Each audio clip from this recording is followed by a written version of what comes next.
which would be really easy. But yeah. it says we're live. It says we're live in 2 places. In And 2 places? Oh, it says we're live in 2 places. Yeah. It doesn't have it on your channel yet, so that's good. It just popped up.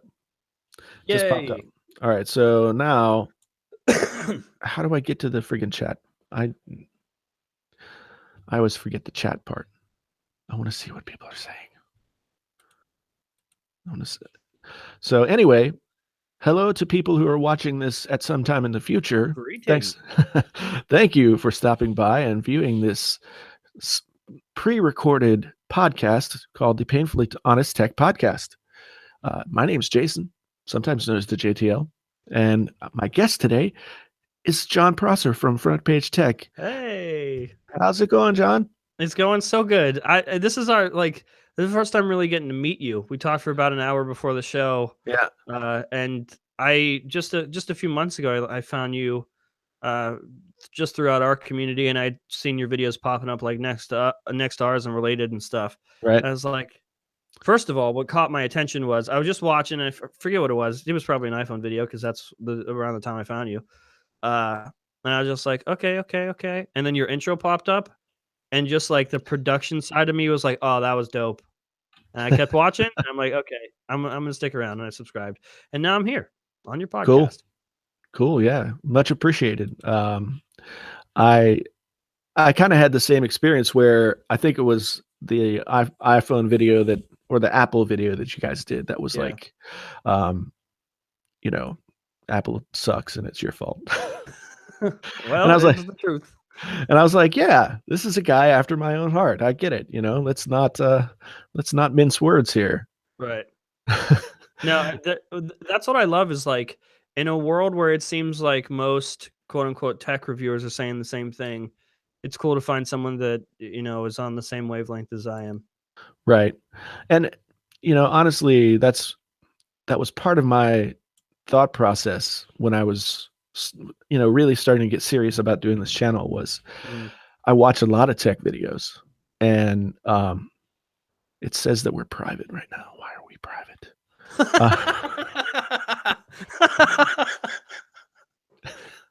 Okay, edit video. A lot of tech YouTubers were just like kind of sliding down that middle lane. And that was just really frustrating to me. Well, I think also it's hard to win if you play it safe anymore these days, because that's what everyone's doing. Yeah. And I think there are a lot of people who have started tech YouTube channels who have watched the guys who are bigger now, and they are trying to learn by doing what those guys are doing. Yeah, it's a formula that they just take on for some reason. Yeah, but I don't think ultimately that's really like useful. No, it's not. I mean, it is useful to learn by watching and trying yourself. That's definitely useful. But at some point, if you want to be a voice that gets heard in anything, you kind of have to let that stuff go. And I just got frustrated. I don't like to talk negative. We're demonetized. Already? Yeah. Because you put Front Page Tech in the title. I might have been. It was just monetized like, I don't know, 2 seconds ago. Oh, it's funny because we were just talking about this. Yeah. How ironic. So, I'm trying to find where the comments are. Do you know where the comments are? Where are I have the chat popped out right now. Is it on the main page? Yeah, a couple people are in here now. They're starting to funnel in. Okay. 11 people watching. Hey guys. What is up? We finally figured out that this was private when we started. Now it's public. Welcome aboard. Yeah, exactly. As usual, I'm struggling with my ability to do YouTube. So I've got this. Have you found the page? I'm on the page, and there I see the chat. Okay, I'm gonna pop you out. There we go. These are two of my favorite tech YouTubers. I can't believe they're in the same live stream. Average Gamer 123. Thank you so much. Thank you, my friend. Hey, so we have some it's crossover. That's cool. yeah, yeah. When I did the last couple of episodes with Juan Carlos Bagnell, there was some crossover there too, and Yeah. um, I it's funny because Juan is one of those people that I started watching early on when I was watching tech YouTube videos, Hmm. and it's just kind of cool to me to get to this point where now I'm talking to people that before I was watching. It's like now I'm behind the Yeah. curtain. I've That's that's that yeah. Throughout our like quote unquote YouTube career, we become friends with like all the people that we watched, and like we're friends with like Austin Evans and Jerry and Jay and Linus, and it's just like what path and what decisions did I make in my life that got me here? yeah, And I love that there's a couple of people that were my like idol growing up, and that I just watched for years. And then you just figure out that hey, they're just people too. They're not. It's not a superhero like you thought they were. right, right. Yeah, it's funny because I've talked a lot at different times about being a musician before I became a writer, before I started doing this YouTube stuff, and Mhm.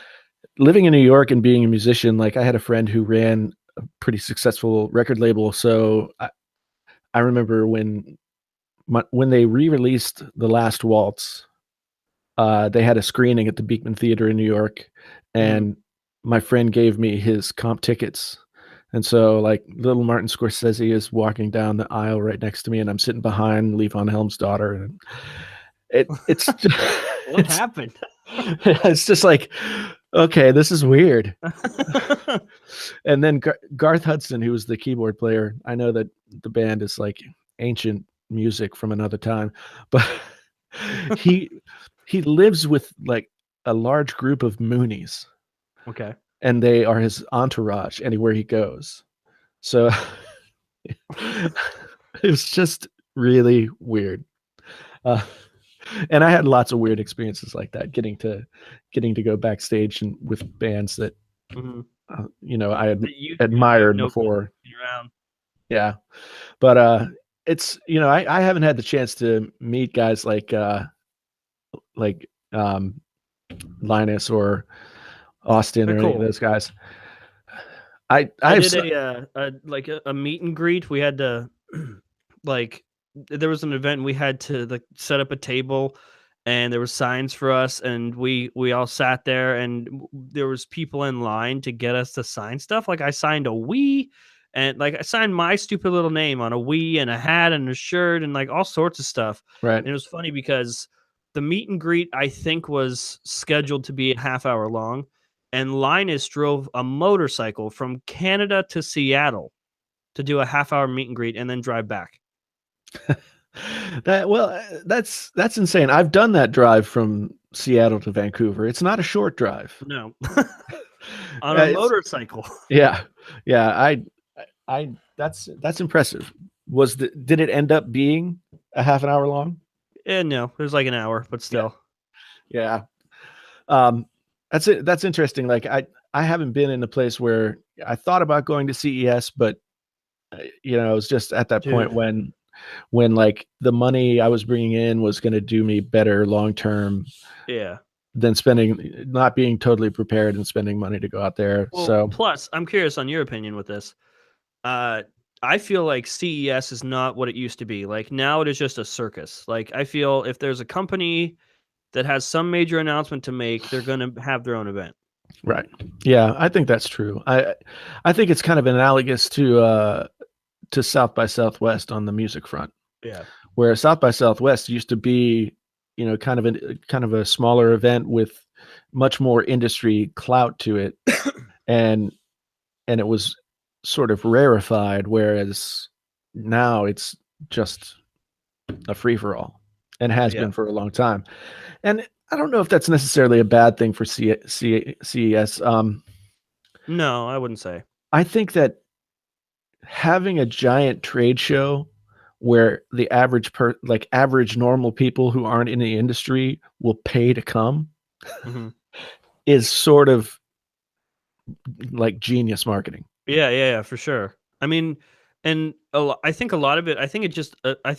Honestly, CES evolved the best way it could have. I mean, it did used to be like the place where these big tech products, like the next big thing, would be there, and these big announcements. And I think it's become too big for its own good. And I think you're totally right. The marketing is great. And now I would say just going there to see these products is a great idea. I mean, but from a quote unquote tech journalist side, I wouldn't want to go there to report on stuff that won't be released or that has no release date or may never be released, and we just don't know enough about it. It's just they're just concept products, and everyone's making videos about it. And it's just like on my side, when there's other tech news happening other than CES, I especially this year just decided to just steer clear and report on the stuff that as I normally would. Yeah, and that makes sense. I mean, I think that a lot of tech YouTubers, even especially the big ones, look at CES as an opportunity to get a shit ton of content at a time when there's very little tech movement. Yeah, absolutely. Like, this is a very slow time of the year. Plus, a lot of it is paid too. Right. Which is also a plus. Yeah. Of course, they don't say that. Yeah. But they're supposed to. Right. Man, do you ever watch Lon Seidman? No. I don't know who that is. He's a tech YouTuber, sort of a more just general tech all over the place. Okay. He has a disclaimer that he reads at the beginning of each one of his videos that says this was either this was paid for with my own money, and these are my opinions, and no one has reviewed this video, and et cetera, et cetera, et cetera. And if he did get the product sent to him, he does a different version of that. But safest way to do it, honestly. Yeah. And we were talking a little bit before the show about my quandary with taking sponsorship money. Like, I don't necessarily want to review products for money because I feel like that's against the grain of like how I set my channel up. But at the same time, if I'm going to be able to do this and do it more, then I need to make money. Yeah, I'd say, like, when we take on reviews, the review is fine. Like, I will review your product. I'm not charging for the review. I just have it in two different categories. The review is fine, but I'm charging you for my platform and for access to my audience, because it is advertising either way. Right. But I do maintain, the at least a little bit of dignity in the fact that I can say if I hate it. Yeah. And I think you mentioned that you use a sort of waiver or something when you work with them, that nothing's being reviewed or okayed, or you're not being like, I just want to make not being held to your head. Signs off and says that we have permission to say whatever we want. That's more protection for us. So when we put out the video, and if we say we don't like it, that the brand can't like issue a charge back or take the money back because we didn't say what they wanted us to say. Right. And that's the thing that worries me is, like, sometimes I can get a little heated in my discussion of a product, and some might say painfully honest. Some might some might say painfully like an asshole. Yeah. There's many names to describe you. Yeah. Painfully stupid, painfully idiot. Painfully idiot. Yeah. It doesn't, in the comment section, it doesn't really matter what that painfully is a descriptor. Yeah. It's an adverb. And you're supposed to connect it to a verb. It doesn't really matter in the comment section. No, there's no rules in the comments. Yeah. So, but I want to do stuff so that I can say, like, I am always going to talk about these products in this way, and that's not for sale. But yet at the same time, I'm for sale. Yeah. Just figure out a way that it doesn't, make my whole process hypocritical, I guess. Right. So that's the nut that I have to crack. And I do want to grow this YouTube channel to the point where I can, if not make my living off of it so exclusively, at least make it a part of my income so that I can alter other situations in my life. I mean, the hard part is I love my job. I love teaching. I love working with students. I love, doing the kinds of things I do. But as this YouTube thing has become more, I don't know, more successful, I guess. I don't know what else to say about it. As I've gotten more traction and more things are happening, it's a lot of work. Oh yeah. You Yeah, know, for sure. my daughter just yelled at me tonight because uh, she's at her band concert right now, Oh, and we thought the band concert was tomorrow. I see. So I was like, well, I've already got this thing scheduled. I can't really. Yeah. And she's like, you do too much YouTube. I'm like, you're killing me, kid. Did you really have to say it like that? Yeah, she's just gotten old enough. She's 14.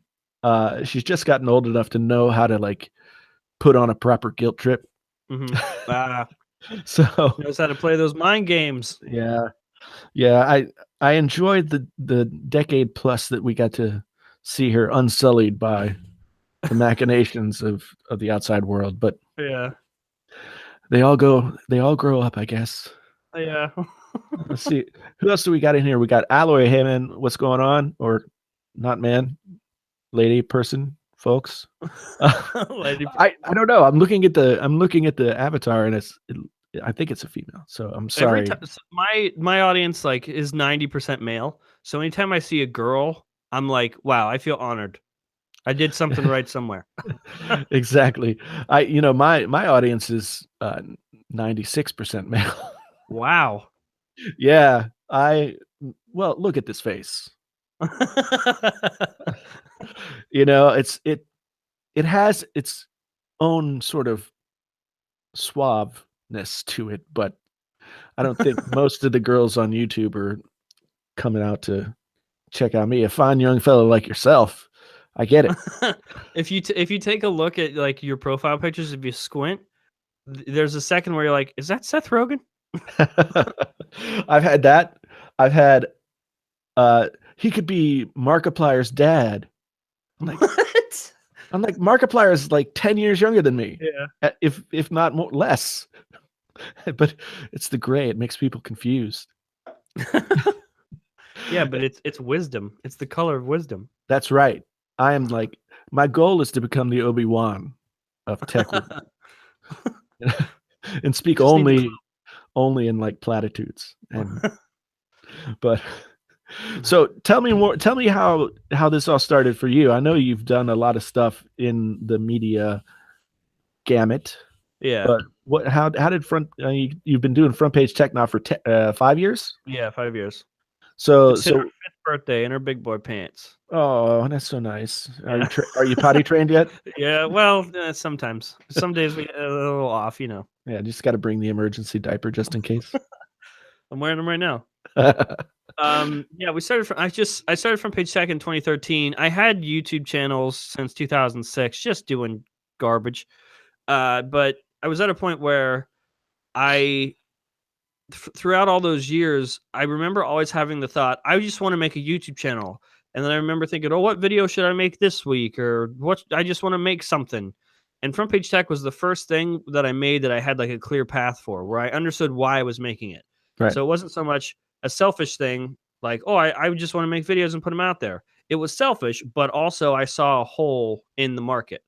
And I was like, at least at the time, and I would argue a lot of it is the same these days, where a lot of the tech content that we have is very serious, and especially tech news, with all the access we have to this information today. Like you could get the headlines in a tweet, or you could get it in an article somewhere. So like necessarily, I don't feel for me that the value in what I do is like just the news. I hope no one gets their news from me because we're hours late on the news. Sometimes we report yesterday's news the next day.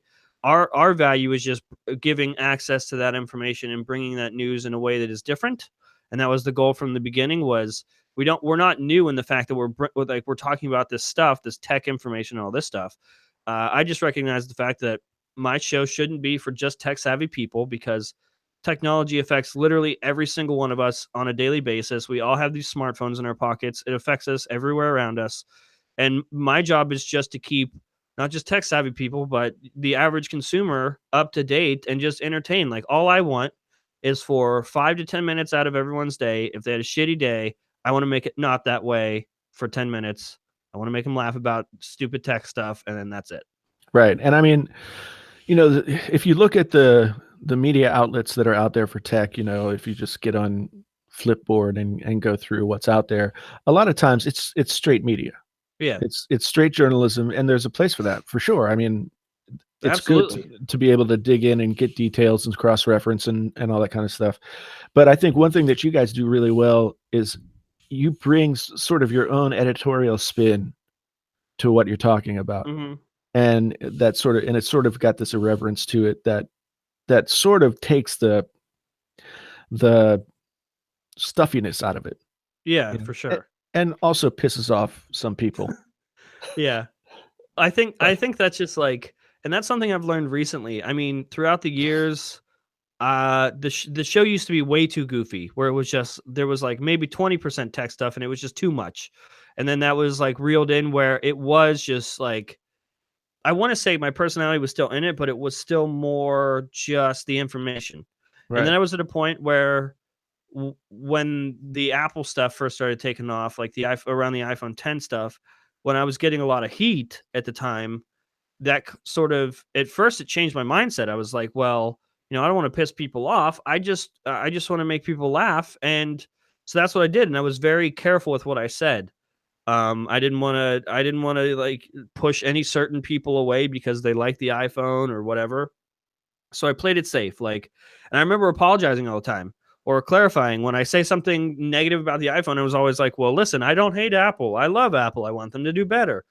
But now I've come to a different point, I guess, in my career in general, where I've decided I don't really want people to follow me if I can't say what I want to say. Like, I don't want to be everybody else. And to me, I only feel good at the end of the day if I get to share my opinions, and that is my platform. I get to say whatever I want, even if it does make people mad. I just want to be able to say it. So I think finding the balance is difficult. And there's a lot of YouTubers that don't do it, which is why I appreciate people like you that are just like, that's what we're here to do. We're just here to be honest and share our opinions, and we can't be doing this if we have to keep tiptoeing around everyone and their own opinions trying to validate them. Well, I think that one thing about it, at least for me, is there's too many ways to be safe and get noticed, Hmm. right? I mean, thinking about other tech YouTubers, I mean, there's a lot of flash and very little substance. Yeah. Beautifully made videos that don't tell me much at all. Yeah. And I, and to me, like, yes, I want to make videos that aren't a chore to watch, but I think what I try and bring to the table is the fact that I've been involved in like the music and audio industry for a long time, and I've been an entertainer for 40 years at this point, mhm. because I used to be a show off. If you I was the trained seal at my family gatherings. I learned how to sing songs at a very young age, and so Yeah. I would trot up there and make the not I wasn't being forced. I was like, "No, Yeah. look at me." This was a choice. My mom still loves to tell the story of, like, I would be in the mall, and this is, like, in the, late '70s. I'd be in the mall walking through the stores and down the hallways singing at the top of my lungs, Uh-huh. and my mom was, like, super embarrassed. She's like, "Why are you doing this? Everyone's looking at us." And I'm like, "Mom, if I don't let people know what I can do, how will I get discovered?" Aw. No, So, mom, you don't get it. I want everyone to look at us. yeah, exactly. But I I just I feel like there was a place, sort of like what you said with Front Page Tech, the idea that there was a place where something wasn't being offered. Yeah, And there's a clear gap in the market. yeah, and I just thought that, the stuff that I say in my reviews is the same stuff that I say, um, if a coworker asks me about the Right. iPhone. You know, it doesn't go over very well with the coworkers because, like, dude, like, too much. Yeah. But but yeah, I mean, I get passionate about this stuff because I'm interested in it, and I have been an Apple user for I think I had my first Mac in 1992. Mhm. So, like, this is a company, and all the creative programs that I learned how to use were almost exclusively all Mac, Yeah. until only relatively recently did PC have the ability to compete with creative programs. Yeah. Um, and that, the Adobe suite is a universal option now. Right. But I just grew up with tech, and most of that tech was Apple. And so when the cell phone market started to blow up, I was like, this is interesting. Like, Mhm. think about it objectively for a second. Like, we're talking about phones Right. like it's football. So true. And before smartphones, how often did people go around talking about the phone that's hanging on their wall? Yeah. Never. Right. Maybe if it was shaped like a football, it's a nice conversation piece for the den. But Yeah. but I was just so fascinated by the fact that we would talk about these things, and I'm still kind of in the place where if I make a video and I'm criticizing something, and then all of a sudden, like, people are really mad, I'm like, are you seriously really Yeah, mad yeah. about this? Well, Like, that's like I and I try to say this like in our community in general, if you're listening, like just you got to realize, just take a second and think. The tech around us, like technology as a whole, is not a religion. It's just there's no picking sides. You don't have to defend a side. And I think what is hard for me, and like as you were explaining, you said you've been using Apple products for 30 years, right. but like people only know you based off of the last video you made. Mhm. So they don't care, or even care to acknowledge the fact, or even care to find out that you've used Apple products for 30 years, and just take what you said in that moment as like your core beliefs, and that you must hate Apple. You just must be biased and you hate them. Well, That's the yeah, only explanation. and really, to most people, they're not really, like, getting down deep and examining the relationship that I have with them. I'm just a talking old person in a box, but but who's saying these grumpy old person things. But Yeah.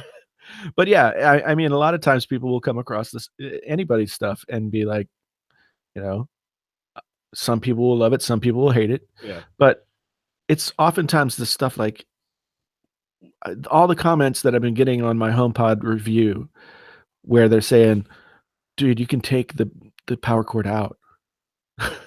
Oh, And never mind. That changes everything. That changes every opinion I've had about this. yeah, and it's just like, okay, I made that video on Saturday. Most videos about being able to take the power cord out came a day or so later, so I get it. Mhm. But like, literally, if you go to that video and you look at the comments, I have to imagine that a third of them will be like, "You can take out the power cord." Yeah. And Yeah. it's just like, you took time out of your day, A, to watch me, which is like, why? Especially if you hated it so much. Right. And B, to write that comment. I mean, I just feel like the YouTube comments are filled with people who have some sort of mental illness. Um, and I only Ugh, say that because I'm on YouTube and I definitely know that I have some kind of right. mental illness. So that's Easy a comparison. yeah, we attract one another like flies to shit. It's amazing, like, and I wish I could get that through people's heads, but, you can't. You just don't have time or the need to explain it in every video, but it's hard to get through people's heads that we're not picking a side. Like, we're especially, like, with reviewing tech or, tech news, like, my job isn't to push an agenda or to be biased. I gain nothing from that at all. I just want the things to work. I don't care if like someone, not just someone. A lot of people are like, well, what would it take you to get to try an iPhone? Or like, will you ever try an iPhone? Or I bet you'll get an iPhone sometime soon. Like, okay, that's fine. Like, if Apple makes an iPhone that I want to buy and I have an iPhone next year, cool. Like, that sounds great. I would be happy if Apple did that. Right. And I used iPhones for years. Like, I I defended Apple. I was one of those guys. I had an iPhone up until just a couple years ago, and I started out with Android, and I'm like, okay, this sucks. Like, this is a mess. The software's a mess. It's all a mess. And I didn't realize that until I picked up an iPhone. I think it was Right. like the iPhone 3GS or iPhone 4. I was like, oh my God, there's a whole different world. This is much better. And I used iPhones for years, and then iOS got sloppy and unoptimized.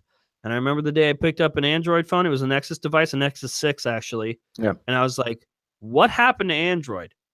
What happened here? Why is it suddenly good and iOS is not?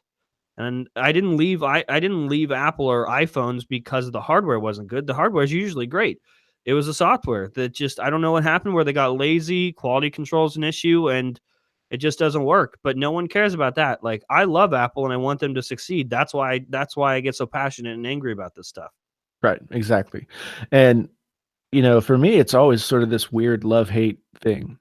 Like, I'm really invested in Apple as a company, which Mhm. I think, depending on the video, people would believe one thing or the other. Right, yeah. But I get pissed off when they make, the HomePod being the most recent example. It's like Yeah. a somewhat dumbed down version of something that already exists, and then they sell it for more money Mhm. and tell everybody it's magical. And Like I that. haven't seen Apple, like, from what we've grown to, like, know and expect from Apple, they usually aren't first, right? Right. But when they release something, it changes just that market in general. It just changes it. Like, the iPhone wasn't the first smartphone, but it sure changed the entire landscape. And it just blows my mind. I mean, they did the same thing with the iPad.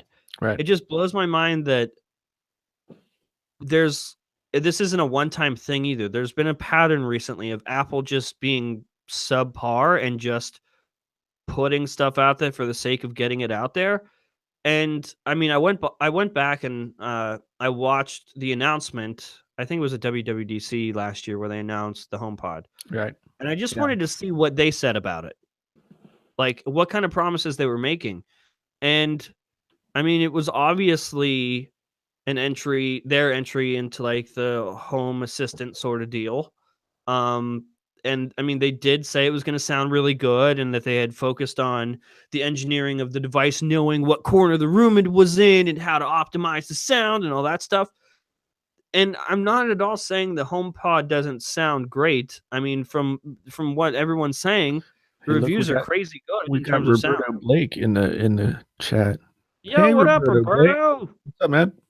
Thanks for Uh, stopping by. the reviews are great, and I'm not arguing at all that it sounds great. My issue is that it feels like, number one, it feels like something Apple wouldn't normally do. And number two, it just feels like a great product from 2013 that's given to us way too late in a market that's already saturated with good things. And in terms of smart assistants, I think we said this before the show, Siri's the dumbest one. Oh yeah, yeah, and willfully so.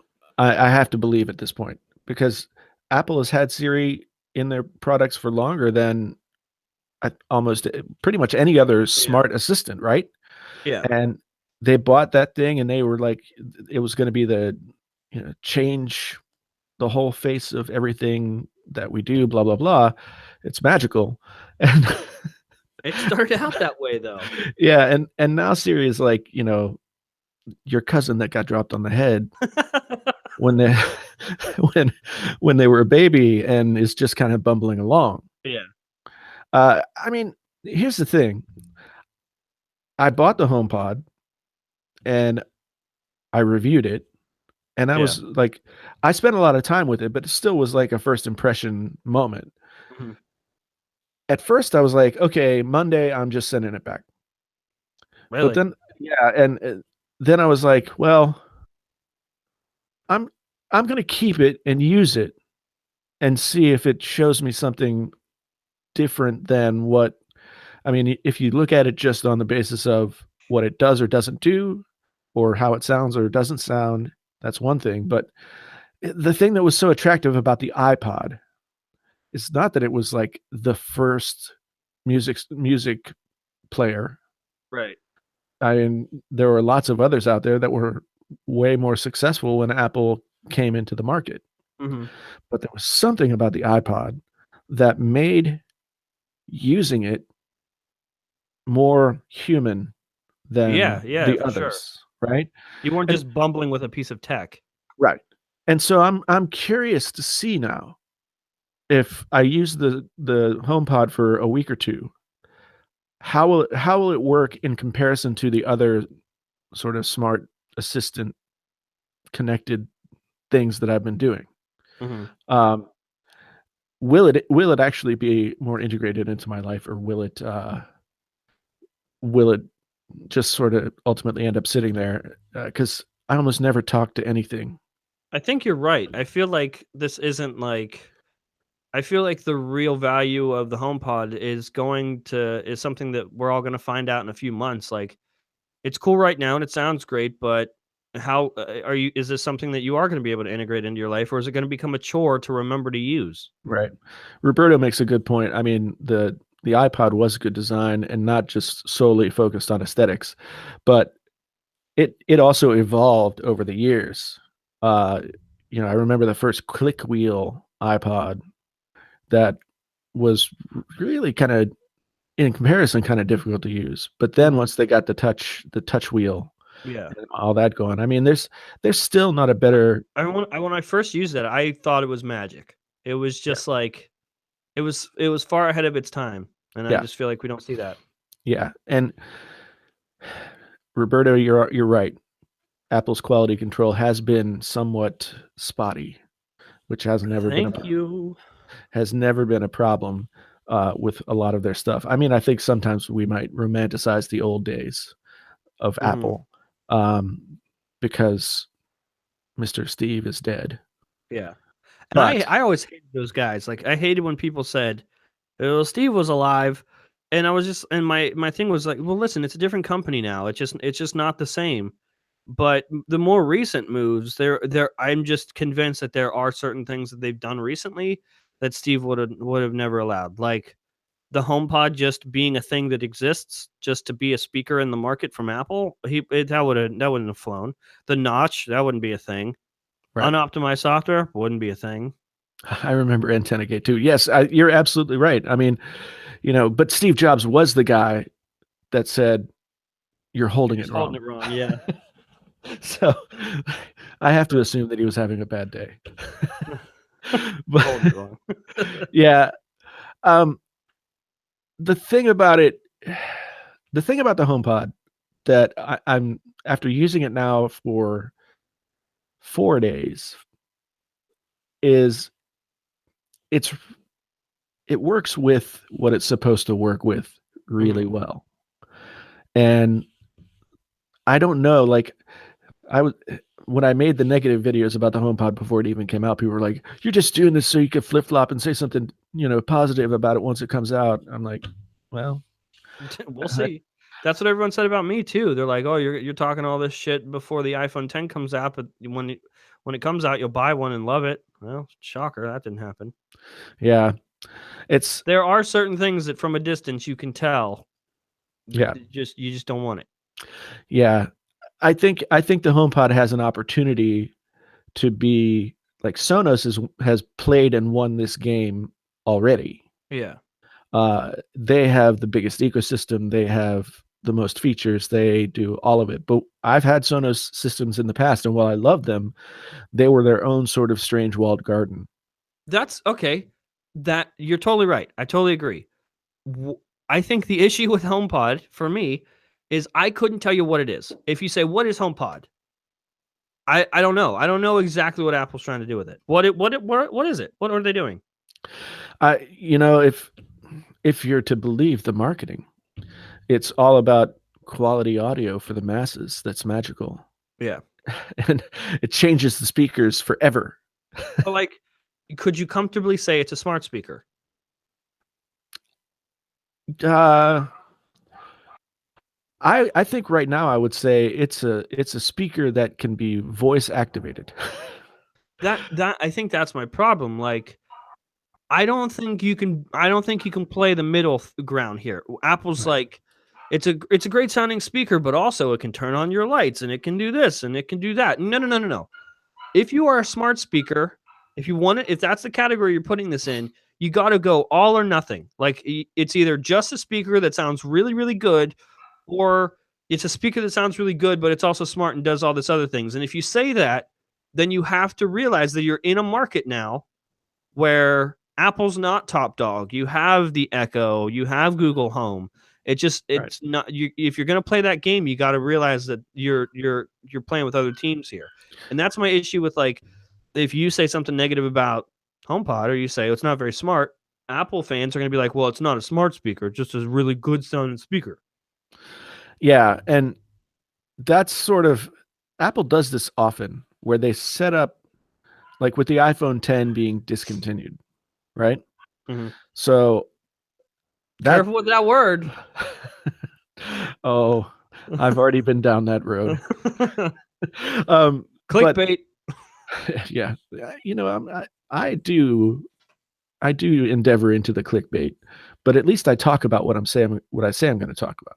I mean, if you deliver, then it can't be that bad. Right. But the thing about the iPhone 10 being discontinued or not performing in sales or something like that, that Apple always sort of like gives themselves an escape hatch. Mm-hmm. Like they might plant the seed a little bit to say like, and this is our 10th anniversary iPhone. Mm-hmm. But that won't be on the marketing copy. That won't be in the advertisements, right? Right. But then when they say it's, when they say, of course we're discontinuing it, it's only for this year. Yeah. That's just okay. I love that there's an excuse for everything. Like, I'll never forget it, because actually Roberto Blake is the one that gave me the heads up. I remember I was just sitting on the couch. In fact, I don't think I was going to do a show that day. I don't think we had enough news. And Roberto was like, dude, you and I were right. Like, we called it. It's a beta product that was released too early. Apple's not confident in it. They're going to discontinue it. And I was like, no, no, no, no. That's not a thing, is it? And I looked further into it, and that's a thing. They're going to discontinue it. And I remember, like, oh God, this is perfect. Like, I just want to be able, I don't want to say I like to toot my own horn, but toot toot. If I'm right, I'm going to go on the show and I'm going to talk about how right I was. So that's what I did. And of course, the first excuse, just like you said, oh, it's a 10th anniversary phone. It was supposed to be special. Right. Right. What? Why can't you just accept the way things are? Why can't you be like, oh, you know what? If Apple thinks it wasn't good enough and they're going to discontinue it, at least they're going to give us a better product. Right. But no one sees it that way. Well, and here's the confounding thing about me is that, like, I have an iPhone 10 again. And what is that white puck in your hand, sir? Like, I was using the Note 8 and I got really annoyed by certain things. And there are certain, it's just, I don't know. I think I have a sickness. I'm ill and I need help. It's like Apple keeps beating you every day, and you're saying you're gonna leave. Yeah, it's like I got Stockholm syndrome or something. but I mean, it's weird to have a company that you both of us readily admit we love the company and the products that they have made, but yet they cause such consternation. Yeah, someone in chat, Pablo, said, I think it's wrong for Apple to just continue the iPhone 10 after people paid a lot of money for it. Well, dude, Pablo, it's not like they're walking into your living room and taking the phone away from you. I mean, you still get the phone, but in my case, I think it's the right thing to do. Like, if they genuinely have realized that they released it too early, they could do better. I think that's totally doable. But I think it's more a sales move, honestly. Like I feel like because normally, you know, Apple will release a new phone and then they lower the price of last year's model. But I feel like if they lower the price and they, you know, the iPhone 10 was the special edition, has all these features and stuff, but then possibly whatever new iPhone they have is just like a tad better, and they lower the price of the iPhone 10, that's a suicide mission. Everyone's gonna buy the iPhone 10 instead of the newfangled iPhone. So to fix that, they're just gonna discontinue it. And that's the thing. Like, I think there were several factors about the iPhone 10 that led to them realizing after a certain amount of time that they had put themselves in a difficult situation. Mm-hmm. A, they still sell the iPhone 6s and 6 Plus, 6s Plus, Mm-hmm. and the 7 and the 8, and Right. they got like 8 models of the phone available, right? Mm-hmm. I feel So like that's new too, right? Apple covering like the price in every little market. yeah, but that's never been what they do, or at least not what they do well. What they've always done well is offer a premium product for a premium price Hmm. and said, take it or leave it. Yeah. Which And I respect that. I don't think that's against Apple. I think $1,000 for an iPhone 10, and I said like uh my issue isn't that Apple's charging this much for a phone. My issue is that everyone will still buy it. Like, and it'll just make it seem okay, and then the price will go up next year and then up, and I feel like all these companies are just testing the waters to see how much people are gonna pay for a phone. I think the price did backfire on them. I've had people reach out to me in the comments who work for carriers or, you know, have other means of insight into the sales stuff, and they say that people really did blanch at the price tag. And Yeah.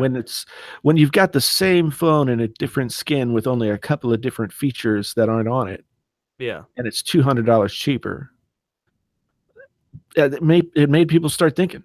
Well, I I mean, think a lot of it is just like the history of Apple marketing, and this is how I defended Apple with this year over year. How people kept saying every new Android phone has these crazy new features, like it's such an upgrade, but the new iPhone isn't that great. There's not that many new things, and I would defend Apple all the time and say, listen, stop thinking as this tech savvy genius that you are. Stop right there. Think as an average consumer. Too much change too quickly is bad for average consumers. If they have to relearn the phone every time they get a new one, that isn't fun to most people like it is for us. Like, oh, there's this new feature, let me learn about the phone. That's cool to us, not to most people.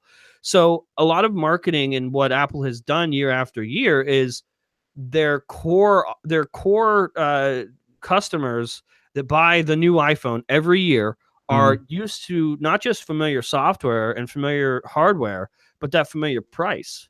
right. So when they tell themselves that they're buying a new iPhone every year and they're used to that upgrade cycle, and then the new one comes out and it's $200 more expensive than they're used to, yeah, that's going to make them stop for a second and be like, whoa, what happened? Yeah, I think ultimately they made their market they thinned their market out too much with too many options. And I honestly think that part of the reason why the iPhone 10 is not going to be an ongoing device is because of their relationship with Samsung and the screens. I mean, yeah, that screen's what, like $130 Yeah, every device from Samsung? compared to $45 to $55 for a plus size phone LCD. Yeah. I mean, that's a hefty chunk of profit margin that's gone there. Yeah. So that's probably why. I think total the iPhone was like 340 for them to make. Right. Right. So if 1/3 of your cost is one part, Yeah. then that's not exactly. I mean, Tim Cook is supposed to be the supply side guy. Yeah. You know? So they were in a position where they had a moment. They knew they wanted to do a thing. They wanted to change the game. They wanted to ramp up their profile in that moment, even if they didn't fully claim it was 10th anniversary time. Mm-hmm. They wanted to make a splash, but it's almost like at the last minute they were like, can we really bet our entire year on this phone? Yeah. And if the answer is no, then Yeah. maybe we should make the 8 and 8 Plus 2 Yeah. and just cover our bases. I think there's been a very nice balance between really decent products and also Apple's delivery of those products, like their presentation, those keynotes. Like there's a magic in that itself, just Right. how they present a product and how they announce it. And I think they were, I think for the first time in a long time, they were put in a place where they it was more based on how they presented it and their promises that they were making about this product. Like this is the future of the iPhone, blah blah blah.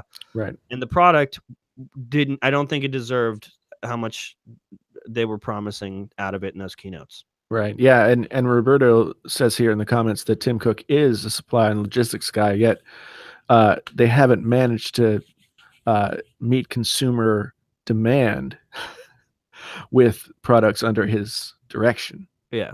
And I think that that's also part of the sales strategy. But if it's not, then I mean, it always looks good when your products sell out, right? yeah. But if they're sold out because you couldn't get I think the LCD versus OLED thing was the big hiccup this year. Mhm. Like, so OLED capacity within the entire world was finite. Yeah. Only a certain number of OLED screens could physically possibly be made. Yeah. Samsung had the greatest ability to create the most, and so they were the service that provided the screens to Apple because the only other player is LG and they weren't up to speed. But then Yeah. Apple invests however many $billion in LG's OLED manufacturing process, and Yeah, and look at LG's displays right now. yeah, well, and that's the thing. I mean, on one hand, you could say like, "Wow, man, so if the next iPhone has an LG screen, is it going to be blue?" Yeah. But but the thing about Apple is they're not going to put all that money in and basically bring to bear like what Apple can bring to bear. Well, I And love not how it's a two-sided thing, right? Like, if we make fun of the iPhone 10 display, it's Samsung's fault. It's Samsung makes the display, so it's their fault. You can't blame Apple. But in the same sense, Apple brags about how these displays are special because they're custom designed from Apple. right. Yes, Samsung manufactures them, but Apple custom designs them. So I love how if it's a really good OLED, oh, it's because Apple, it's their design, it's it's their custom display here, even though Samsung made it. But if the display is shit, oh, that's Samsung's fault. They bought it from Samsung. Well, and the reverse of that I saw often in the comments about the iPhone 10 was, Samsung fans were like, "Well, it's only good because Samsung made the screen." Yeah, Like, I can confidently say that Android fans aren't that much better. yeah, I think that Android fans. Okay, let's try and put this into context that people could understand. How about this? Apple is the New England Patriots, Oh God, right? stepping in a whole other can of worms now. And Samsung and all those guys are the underdog. They're the Jacksonville Jaguars of this equation. Right. And there's a certain subset of people that want to root for the underdog and want to feel like they're a part of a more exclusive and outsider group. Yeah. Whereas, like, I mean, I'm a Yankees fan, so I know how much people hate people who like the Yankees because the Yankees are like the all-powerful baseball club. Right. 27 world championships. But Just saying. the Patriots, on the other hand, are the exact same kind of thing in football. And so you could make the argument that Apple is analogous to the Yankees or the Patriots because of their success and their general cluelessness Yeah. about anything but succeeding. Well, I feel like that's an outmoded mindset at this point because it's not 2013 anymore. You know, Right. Android's we're playing a different ball game now. Right. Right. I used to feel Yeah. the same way, like, and I got it, like rooting for Android because Android's the underdog, and it's like, you know, it's the open source platform that's going to take over the world. But I mean, I just don't think we're playing that game anymore. I think that we're at a very rare balance right now, and I think Apple hasn't accepted that yet either. I feel like Apple's moving at the same pace they have been for years, and they don't realize they got to pick it up. Right. Yeah. I think as with anything that sees a certain amount of success for a certain amount of time, you're going to lose your edge, Yeah. right? And people say Tim Cook has got to be gone. No, I don't. I disagree I don't. heavily. Yeah. I don't know how much I feel that's the case, as much as they need to perhaps reorganize who their focus and who is driving the creative bus.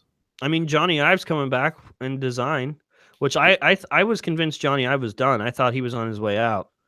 So I Yeah. don't know if this is like his last hurrah or if I can expect. I kind of feel like, without admitting it, this was Apple's way of being like, "Oh, what have we done?" Like, I feel No, like maybe Johnny was on his way out, and they're like, "Oh wait, just this one last time, please. We need to fix everything." well, I think that they gave him a quote unquote promotion, but unfortunately, there's something valuable about Johnny Ive as a design person Hmm. that is not a commodity that can be replaced. Oh, So definitely not. so you can't put Johnny Ive in a position up here and then expect to fill in with people who had previously worked with him. Yeah, it's not the same. I mean, like, uh, bringing up Steve again. I mean, Steve elevated that guy, and like Johnny Ive earned every opportunity he had just based off of his pure skill. Right.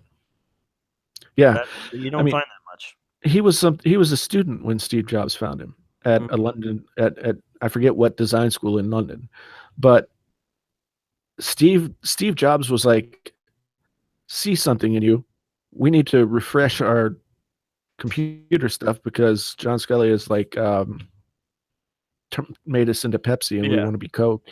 Um, yeah, and then we got the iMac. right, And say what you want about the iMac. I have a Snow White iMac sitting over in this room, and I still look at that design and I say, that doesn't look dated. It doesn't right, look, it doesn't look like it's from another century, and right. it is. But That's there's just some, amazing, though, isn't it? yeah, yeah. I I have mean, that. obviously, The iPhone 4 to me is still the best design phone I've ever seen. yeah. I feel that same way about the sort of the candy bar design, whether it's the SE or the 5 or the 4. Hmm. I I think that that was the perfect phone, and unfortunately, instead of holding fast, I mean, and staying true to their design language and principles, they decided to start down the path of like being a Me Too design company with Right, the iPhone 6, which has its own sort of interesting look to it. But I mean, so does this Honor 7X have that same right. look. So, I mean, I just think that without somebody like Steve Jobs insisting that they say, screw you to everyone and do their own thing, without Steve Jobs there to say that, then it's a committee of, well, let's cover our bases. Yeah, And that was the corporate culture when John Scully was running the company, and it failed. yeah, Apple was on its way out, and the only thing that saved Apple was A, bringing back Steve Jobs, and B, bringing that operating system for the next computer with him. yeah, It's and that changed computing forever. yeah. Uh, Sam said, "I'm not on board with this whole." The chat just moved. I'm not on board with this whole Apple's in decline and Android is superior. I'm not saying that. I don't think Jason is saying that either. Are you? No, no. I mean, I think there are signs that they aren't hitting their mark I'm as not saying often. that anybody is superior. Personally, I prefer Android right now because there are certain things that we all look for. Some people strictly want great hardware. They want it to look great, or maybe they're focused on design.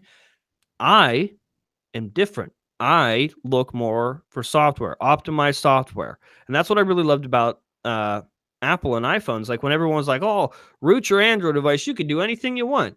Yeah, but how do I know that if I root my device, that tomorrow when I open the phone app to call somebody and do something simple, that the whole phone doesn't just shit? Like I loved iPhones because it was reliable. That's all I needed to do. I just want it. That was the whole thing. It just works. I feel like it doesn't now. And software is what I look for.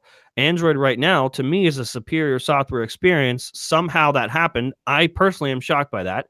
And when I say Apple's on a decline, I'm not comparing it to anybody else. I love Apple. I'm comparing it to Apple of years ago. Right.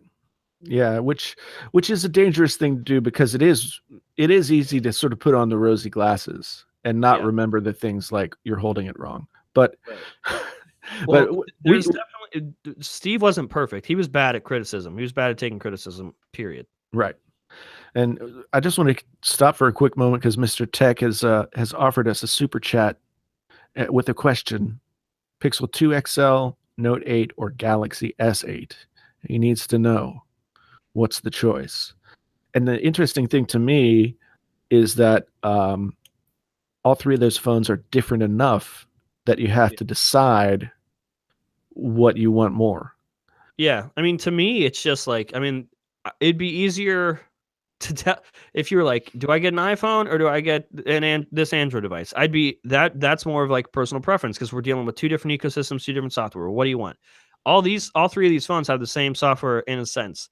I mean, personally, I would go for the Pixel 2 XL just because of stock Android. The harder decision for me is the Galaxy S8 versus Note 8 because you're same ecosystem, same software. Do you want it to be bigger? I don't know. Bigger phone with a pen or a smaller phone. Yeah. Yeah. And for me, like, I've had just about every Note that there is, and I love the idea of the Note. However, there's always something that is a big enough flaw that after a while I can't use it. Like, so I had a Note 8 just recently, and the thing that frustrated me is like for my job, I have an Exchange email account. And because of the way the Samsung software is put together, because of the way my work requires the security to be, I can't use face recognition or a pattern for security, which means I'm stuck with a PIN or the fingerprint scanner. Yeah. And I know some people have said like the fingerprint scanner is fine, it works great for me, whatever, blah blah blah. Not for me.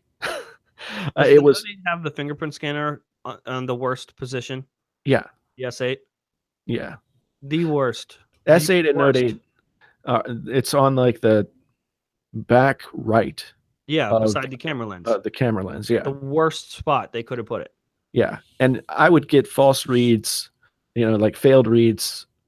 If you get failed reads 5 times, they say you have to wait 30 seconds before you can open your phone or you can put in the PIN.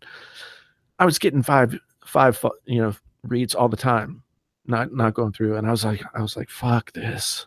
I can't do this.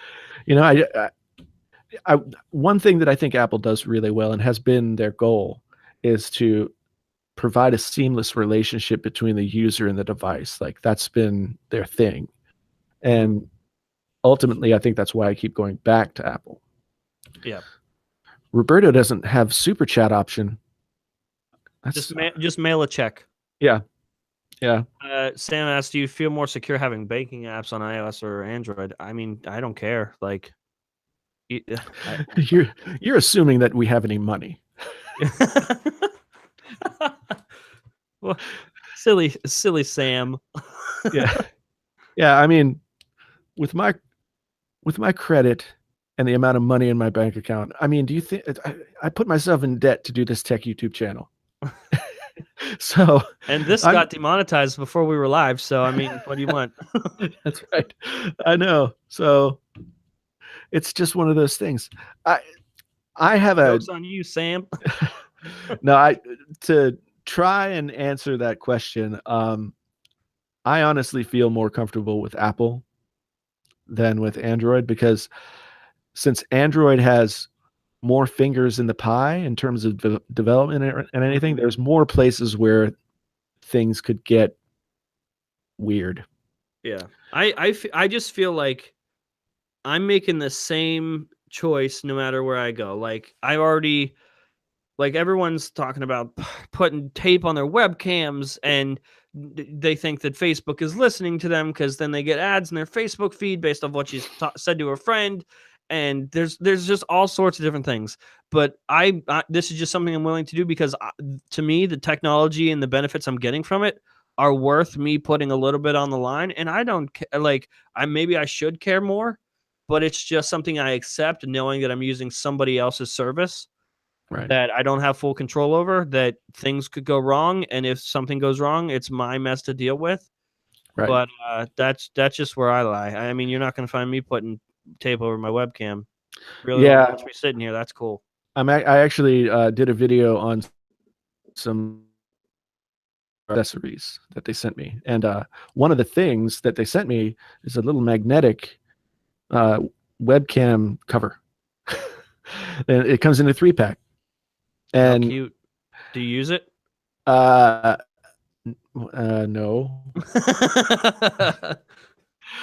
So that's the thing. I think that people have. Hey, John Woo, thank you, man. And Roberto, plug in the super chats for us. If you do have a question that you really want us to answer, because the chat goes by kind of fast, a small super chat will send it into our eyeballs. Plus, it's colorful. Yes. And you get a special thank you. Yeah. But if you can't, no problem. You know what I think is happening here, Jason? No. Roberto's saying, if you can, guys, small super chat goes a long way for creators. I think he's trying to get out of sending us that check. That's what I think. He's trying to get everyone to make up for it. Yeah, you might be right, actually. I think that's we see you, Roberto. Yeah, man. I mean, it's okay. We understand. Times are tough. I mean, and let me tell you, Roberto looks like a guy that's struggling, right? That man is struggling. He's man. I just hold off the super chat, Roberto. It's okay. Yeah, we want Roberto Blake Enterprises to be doing the thing. Yeah, that it needs to be, creating something awesome. Which I do have to say, like, if you guys are YouTube creators or entrepreneurs in any way, like, I have watched a ton of Roberto Blake's content, and find the ideas that he has for doing this better really useful, but also B, he's not paying me to say this because he's not sending a super chat.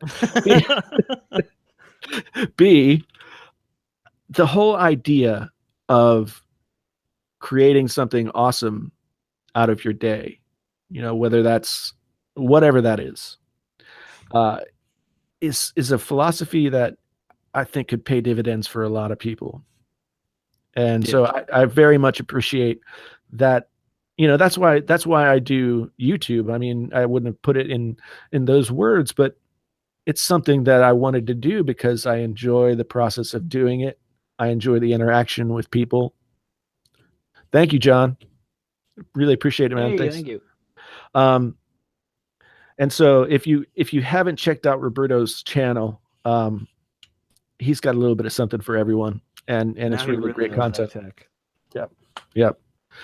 So now that I've done that, this is a great question. How financially difficult is a tech channel to maintain? You might have a different answer for this, because it seems like you sort of put business at the front of what you guys were doing with Front Page Tech at an early place. Absolutely. And I think it depends on what type of content you want to make. Yeah. For me, like, I really had no idea that I was doing this as a Mhm. thing until suddenly people started watching my videos, and I was like, well, I like doing this. Yeah. And then I just had to max out my Best Buy card all the time. So for you, it's I mean, financially maintaining it on your own end is a big responsibility of you as the creator. Yeah. But once I had done it for a while, the goal became, all right, I studied other creators, what they were doing. I tried to learn as much as I could um, from people like Roberto about how to do this and how to grow. And so eventually it became, I want to get stuff, I want to get some stuff for free. Yeah, And that would be nice. then it was, I want to get some better stuff for free. Yeah. But ultimately, at a certain point, I want to be at a place where like the value of me talking about and saying things about a product has a value beyond, like, here, I throw you a bone Yeah. kind of thing. And that takes intentionality. And I think I didn't have that intentionality about this until a certain point. And I realized after a year or two that buying stuff, and my Best Buy is not, I'm not like the favorite customer of my Best Buy Mhm. because I bet. I'm in there a lot. I spend a lot of money, but I also bring a lot of stuff back. Yeah. And I mean, for us, I guess if you're a tech review channel, I mean, you're it's going to be tough, like especially at first, cuz you got something to prove. Like no one's offering you anything. You're asking to be a tech reviewer. right, So, I mean, the responsibility of paying for those products is mostly on you. I mean, eventually you get to a totally different position, yeah, which is great. But I think for Front Page Tech, um, we made from the very beginning we made the business scalable. So, right, like, um, my issue at first was just being able to sustain it. Right? I mean, I wanted it to be a daily show. So it was hard for me to have like a typical 9 to 5 job. I mean, now, I mean, obviously YouTube is my full-time job. We support a team with the money we get. I couldn't do it on my own, but Front Page Tech has become scalable in the sense that like back in the day to maintain it, I remember I had nothing to eat but like a jar of peanut butter one week. I mean, there's sacrifices every business makes, but it's scalable to the point now where we don't spend much money. We can produce new shows, and like maybe there's to start a new show, it's like a $200 budget or something for assets or to get a design made or something because we purposely did that. All the shows are shot on a green screen. I don't have to make a set. It's all in the same spot. I do all the design work myself. The show is scalable. We do the same amount of work. We put in the same amount of money, but we make more money every month. So it was just a different business model. So I think it just depends on what kind of tech content you're trying to make. no, I think you're right. And I want to touch on something that Roberto said, and then I want to get to the Mad Bird's question about the HomePod. But I don't want to lose this thread quite yet. Roberto said, production-wise, a tech channel can be expensive based on whether you intended to do product reviews or starting out or going with tutorials, training, commentary. Tech can be product focused or not. Yeah. And for me, it started out with the products. And one thing again that I heard from Roberto Blake that I think about all the time and talk to other people about when they ask me about YouTube is the idea of hub, help, and hero content. Yeah. So the hub content is that stuff like maybe for Taylor's of Tech, it's the commentary and news related stuff. The hero content is the reviews for the big products, and the help stuff is also tutorial related. Yeah. And there's there's plenty that I can offer from a tutorial standpoint. It's just I have to build it in such a way that that the production is scalable. I don't want to start Hmm. something and not have enough time for it. And I'm only doing this with me at this point. Yeah. So I have the benefit of having a long career in creative services. Yeah. So knowing how to do a lot of this stuff. But I mean, just this past weekend was one of the first or second time where I was able to record 3 videos in one day. Hmm. And because I had the products come in, Yep. I was able to be set up and ready to do the things with the products, and I got it all done in a couple of hours. Yeah. That's going to be my content as the week goes on. Hmm. Um, and I did the daily video thing for about 2 months, and as one person, like I started to lose my mind. It happens very quickly. Yeah, it's just, I mean, we obviously produce a daily show if the news is available. And there's two of us, and when I think you just fall into a routine. I think it's hard at first. At first, honestly, I remember the first time we started production at the scale we have now, it took us 15 hours to get an episode out. Now, it's such a formula and a routine that from start to finish, it takes 3 hours Right. for an episode of Front Page Tech. I start recording. I just look throughout the news throughout the day, and I always pick 3 stories, not that are going to be good and get the views, but that I'm interested to talk about, that I actually have an opinion about. And Mhm. from when I start recording to when it goes out, it's about 3 hours, 3 hours of work. So it's definitely a routine now, and then it helps us do daily stuff. And it also gives us that 3 hour window. Also now allows us to focus more on the business side of things. Like, it's not over when those 3 hours are over. It's Right. all day. You never clock out of, like, working with friends, having these discussions. It's YouTube is not an easy task at all. Yeah, especially if you want to treat it like a business and you hope to be able to make a living. I mean, I'm in the strange position of like starting making YouTube videos when I was 40 years old, and I got a family, I've got all the stuff that comes along with Hmm. the social construct that we exist in, and Yeah. and and so one of the reasons that I went to grad school is I wanted to be able to have the ability to get a job where I would not want to go to work and shoot my face off every day. And for me, that job was teaching, Yeah. which I really like, and I find really super rewarding. When I found out, I just found out you were a teacher today. And when I found out, my heart was warm. I was like, "Oh, Thank you. you go, Jason." Yeah, I really enjoy doing it, and teaching humanities and literature in a med school. I'm sort of like I'm sort of like the interloper. I'm the fly in the ointment. I'm always complicating the conversation, and I really like that. That's kind of what I try and do on my channel as well. But the question for me going forward with my channel is, at what point, if at any point, can I say I'm going to leave my job, which is basically, barring something un like miraculous, Hmm.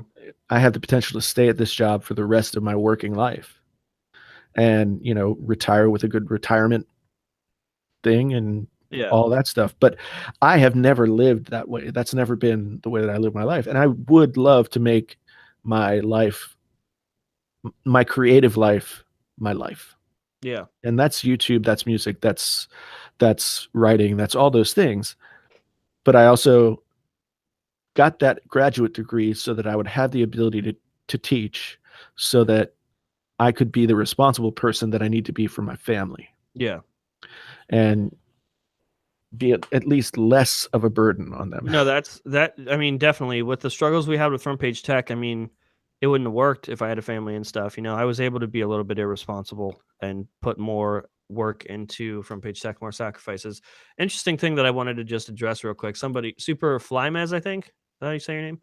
Earlier, you said I like FPT because the over. Uh, I like FPT besides the overly cringy jokes and the too long videos. I don't want them to be as boring as Pocket Now, but some shit jokes ain't normal. And I think that's something as a content creator is hard to address because um Front Page Check is meant to be the opposite, right? Like, my goal is to not be Pocket Now and other stuff. Not to say that stuff isn't great. I think that I'm not saying that Front Page Tech has to work for everybody, and if you don't like me, well, then you're an asshole.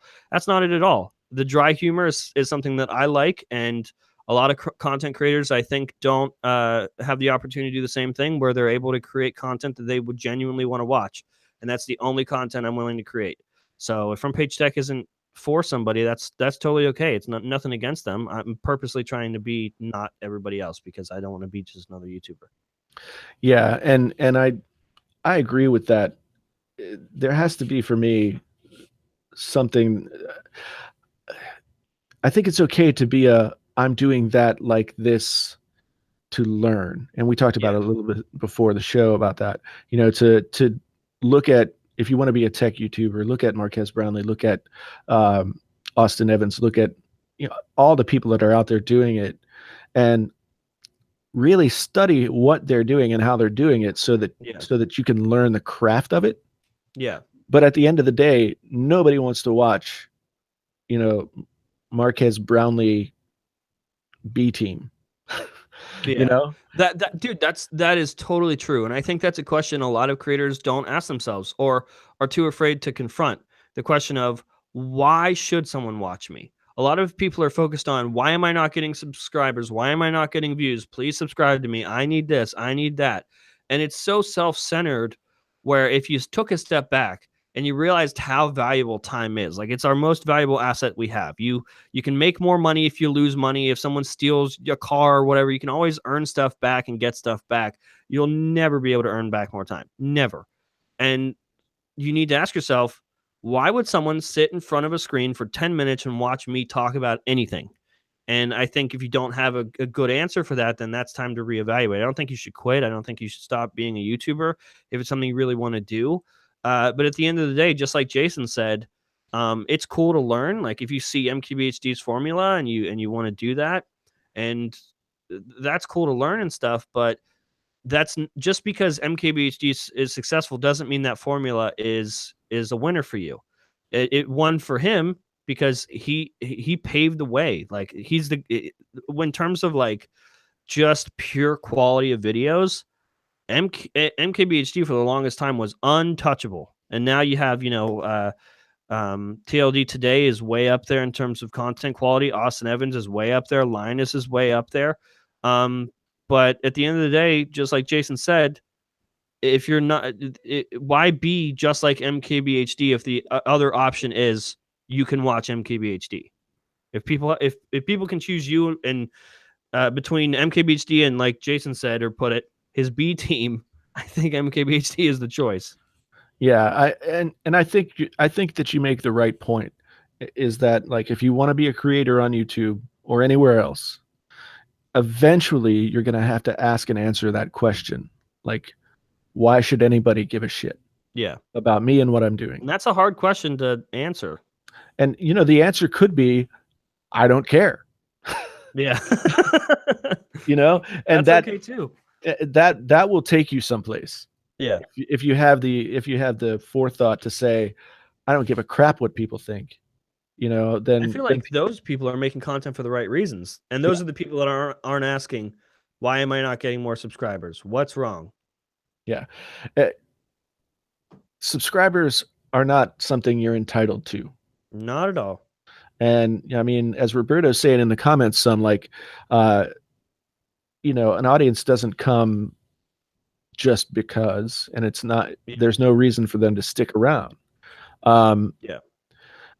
But it's one of those things where it's like I'm gonna get fluffy here, but I like Zen Buddhism and some of its teachings because it helps me put being a creative person in a consumer world in context. And so there's like Zen koans, like, the gateless gate, like how does one walk through the gateless gate? It's, you have to be the ball. Yeah. And if you're not, if you're trying to be somebody else's ball, or you're trying to get somebody to play with your ball, then am I making any sense here? No, you're making sense to me. Then you're not there yet. Yeah. One thing, I see Logan and Jake Paul coming up in the chat here, and one thing that you can say about Logan and Jake Paul is that they found a moment and then were able to seize it, and that really that really is, sometimes it's luck. Yeah. You know, and Casey Stengel, famous manager of the Yankees and the Mets, would say that luck is the residue of hard work. Yeah. Um, John comes in again. John, thank you. And we What's owe up, the John? Mad Bird an answer, or I do. I have not decided if I'm going to keep the HomePod, um, but I have decided that I'm going to keep it probably through the return period and then decide, because I want to live with it for a while. Because I think that, like with a lot of Apple products, there might be something in there Yeah. that doesn't initially announce itself, Yeah. and you find the value. Roberto's mentioning views and subs are not a reflection of quality. Totally true. Like, for a while, I was one of those like jealous YouTubers, like, why is this channel so successful? Like, mine is way better, and like a lot of that just gets you nowhere. And we currently we have just about 55,000 subscribers on Front Page Tech. But in the same sense, we get more views like in the first hour, maybe sometimes more views period on a video, at least consistently every single episode, than a channel double, triple, quadruple our size. And it's just the strategy of the content. Like, people subscribe for Front Page Tech, the show, and it just so happens Front Page Tech is the thing that we put out every single day. It's not a variety channel. There's no like, some days you might want to see this video because we talked about this product, and some days we release this video about this product, and maybe you're not interested in that video, so you skip it. Like, you subscribe for Front Page Tech, and we just have a consistent way to produce that show, the thing you subscribed for, every single day. And I just think it depends on the channel, and in no way would I see a channel and then validate it based off of subscribers or view count or anything like that. It's just like, I'm not subscribing to a channel because it has a lot of subscribers. If I'm going to spend 10 minutes or however long on a video, it's because I genuinely like the creator. Yeah, I agree. I agree with that a lot. And you know, I see here that so Roberto brings up people like Casey Neistat and Peter McKinnon, and you know, the story is that Peter McKinnon gained a million subscribers in 1 year. And so if the question is, how do I become the next Peter McKinnon, it's the wrong question. Yeah. The one thing that I really like about Peter McKinnon is that he is very much him. Yeah. And he offers value in his tutorials. He offers value in his sort of like vloggy type stuff. And I don't like all of it, but Right. I'm very much impressed with how he is able to bring himself to his content. Yeah. You know, and the same thing with Casey Neistat. I mean, I think Casey Neistat's like probably the uber best example. But here's the guy who's worked in television and media for 20 plus years. Yeah, exactly. And has learned how to do it in the system, and then had the benefit of being able to say, I don't want to do it this way, and oh my goodness, here's a venue for me to not do it that way. Yeah.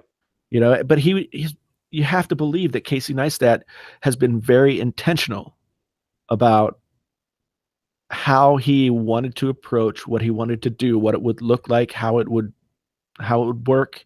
And ultimately he taught himself to be Casey Neistat, Right. you know, through being Casey Neistat in a lot of different venues. Like, Yeah. you know, they And made, those are the people I admire the most that sort of just can like pave their own path. Talk about the people that just create content because they love it. right. They aren't trying Yeah. to be something or somebody else. I mean, like when I watched the video with Casey Neistat talking to was it the CFO of YouTube or the CEO? I can't, I don't Who? remember. Oh, no, it was Susan Wojcicki's the CEO. He just the guy that Casey interviewed, actually, to me, is more impressive, is the guy that literally oversees like relations with all the creators. Right.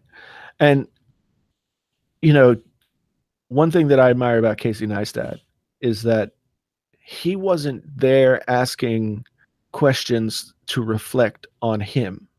You know, like how smart I am to ask this question. Like, there's a part of Casey Neistat, and I think it's a big part of what people respond to, that he wants to give something. You know, he's at first he's doing the vlog, he's opening his entire life. He's giving us a version of his life on a daily basis. Mhm. And now he sees that he has a position in the zeitgeist of YouTube to be able to sort of be a voice, and he tries to do that. Yeah. And I, you know, he doesn't have to do that. No, not at He all. he doesn't have to he doesn't have to make himself put himself into a vulnerable position Mhm. to potentially, bring on more haters and more adversity for Yeah. himself by putting himself out there and asking hard questions to the people. Like, he has access because he's Casey Neistat, but Yeah, yeah, yeah. But everybody he out. worked to be Casey Neistat. Yeah. And I respect that he's trying to help small creators understand, maybe some of how YouTube is thinking or wants to think or whatever it is they're trying to do. Because I know there are a lot of small creators out there who are just like, their paradigm just shifted. Yeah. And when your paradigm shifts They from like, think it did. yeah, I mean, the ultimate goal is still the same, Yeah. but you could motivate yourself by I saying, love the new YouTube changes, and this is coming from someone that has been hypercritical of everything YouTube has done lately. This is one move that they took in the right direction, and I see complete positivity in it. 100%, I am confident in what they just did in terms of the ads, the partner program. well, I think it's a good move too. And I put up that video, like, YouTube owes you nothing. Right. And I compared what YouTube has done for creators, I mean, to other entertainment industries. Yeah. Like, in no other entertainment industry do you automatically get signed up to get paid. Yeah. You just don't. It just Yeah. no, it does. It's like walking into a Walmart and then spending the day there and then wondering why you didn't get a paycheck at the end. Like no one hired you. Yeah. And I made a similar video on Twitter, uh, that got like 10,000 views just on Twitter, and I was really really harsh in the video. And now I loved it because like the people that followed me had context because I had been talking about this stuff on Twitter for days. So giving that video was great for me. But the video kind of expanded far beyond my original reach and just got retweeted by a bunch of people, including Roberto Blake actually, and was seen by 10,000 people, the majority of which probably didn't know who I was. So to them, I was just being a dick, just total harsh, awful. And the video to them like didn't resonate with them because they wanted me to be more like compassionate and understanding about their position. When in reality, I stick by everything I said about it. Like, you're not entitled to anything, and in reality, I think that it helps you feel more rewarded when you do earn it. Because I mean, when I don't know about you, when I started YouTube, you had to apply. There were requirements. You had to apply for the partnership program, and you got a letter in the mail from Google. Yeah. And That's how it worked. originally, and that's how I got partnered, Yeah, was doing that process, but the original partners, like, were handpicked and invited by YouTube to be partners. yeah. And I think, I think the mistake was made when YouTube just opened it up. I think honestly, YouTube made the mistake in the first place. and I think that anybody who wants to do YouTube for the money, I mean, if that's really a driving force for you to make YouTube videos, um, you're not going to be successful. Yeah, and Because especially the smaller creators that are mad because they're not getting their $100 every 4 months or whatever it was. But to me, I feel like if you're that passionate about losing $100, you need to do something else. yeah, Like, YouTube, just like for the amount of work that you have to put into YouTube to make $100, you right. could make twice, triple the amount, way more actually, just doing work somewhere where they actually expect to pay you. YouTube is not the place. It's just not. Well, and here's something that one of my so I got a graduate degree in creative writing from University of Iowa, and one of my teachers, who was a guy that I probably learned more from than just about anybody else. His name's Chris Offutt. He's a fantastic writer. He's written for TV. He wrote for True Blood and some other things. He basically said to our class during a workshop, he's like, I'm going to tell you this right now.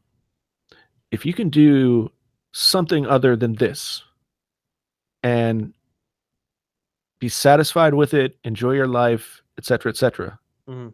go do that. Yep. Because trying to be a creative person in this world is never a rewarding process. Yeah. You know, it is super effing hard, and you have to nearly go insane to just keep yourself doing it. Yeah. And I mean, it's rewarding now for me. Like, first of all, I've always loved this. I only do it because I love it. There's no other reason to do it, especially all the sacrifices I made on the way here. But I mean, right now, like, it's an amazing, like, when I wake up and I realize that I make videos that make people laugh and that's my job, that's amazing. But at the same time, though, all the new people that are like that view the show or see it for the first time, that's all they know of me. I'm the one that gets to remember that it took 5 years to get to this point. right, right, yeah, and I look back over, so let's say my real endeavor to be a creative professional began in 1993 when I moved to New York. Mhm. Like, so is that 25 years? Yes, 25 years. Um, And a month. uh, Half a month. I learned a ton of stuff that I never wanted to learn, Mhm. of stuff that just really, really sucked. Yeah. But it's given me the opportunity to be able to say now that I'm doing this, and I know I'm doing this because I love to do it. Yeah. And that may seem weird considering the amount of trolling I get and hate that I get for the Yeah. things that I do, but I Well, like to make. I definitely like, I see that more knowing that you have a job, another job, you're a teacher, and that you are genuinely passionate about that too, and you still choose to put up with the YouTube stuff. That, I mean, that to me is telling enough that you actually care and like doing it. Well, and that's the thing. Like, I don't think the teacher in me goes away when I sit in front of the camera and do a YouTube video. Like, I want people to like get something from the knowledge and experiences that I've had in the past. Yeah. And that's not to say that I know more or I'm better or anything like that, but Right. it's just that I've lived my life on this path, and it's given me certain kinds of information and experience that in certain venues could be valuable in helping people understand what they're buying or whether they should buy it. Right. And to me, that having that conversation and challenging people to go further than just like I'm an Apple sheep or I'm a Android whatever, Yeah. right? If that's Fandroid, as they call them. yeah. I mean, it's great to be those things, but that's not it's great to identify with a group. However, if that group is your identity, then you need to work a little harder. Yeah. Very, very true. And Yeah. I love that, like, Logan and Jake Paul are being brought up in the chat so much, because I rarely have an outlet to talk about this sort of thing other than Twitter. I mentioned it briefly on the show, but I think, I mean, I feel I feel confident that Jake Paul is actually very smart. I believe Logan is a pure genius. I am I am totally confident in saying that I believe they deserve every ounce of success that they have. Not saying that mistakes haven't been made. I do not think that Thank you, Mr. Nixon. I do not think that I don't think anything should be deleted, or like a lot of people are hoping that Logan's channel gets deleted. That's not it either. I think that Logan Paul is an amazing talent and a very smart businessman. I don't. It sounds like I'm crying. I got something in my throat. And it was like, Logan Paul's a very smart businessman. Well, I just feel like they wouldn't be where they are right now if they weren't extremely talented and weren't extremely smart. And Logan Paul, most YouTubers are in a position where if they lost their AdSense, right? If they lost $1,000 a month, they would be screwed. They'd be done. Logan Paul is, when they suspended his ads a few days ago, potentially losing $1 to $2 million a month in AdSense, and he's fine. That is a smart businessman with multiple revenue streams that knows exactly what he's doing, and he's making content that he absolutely knows works.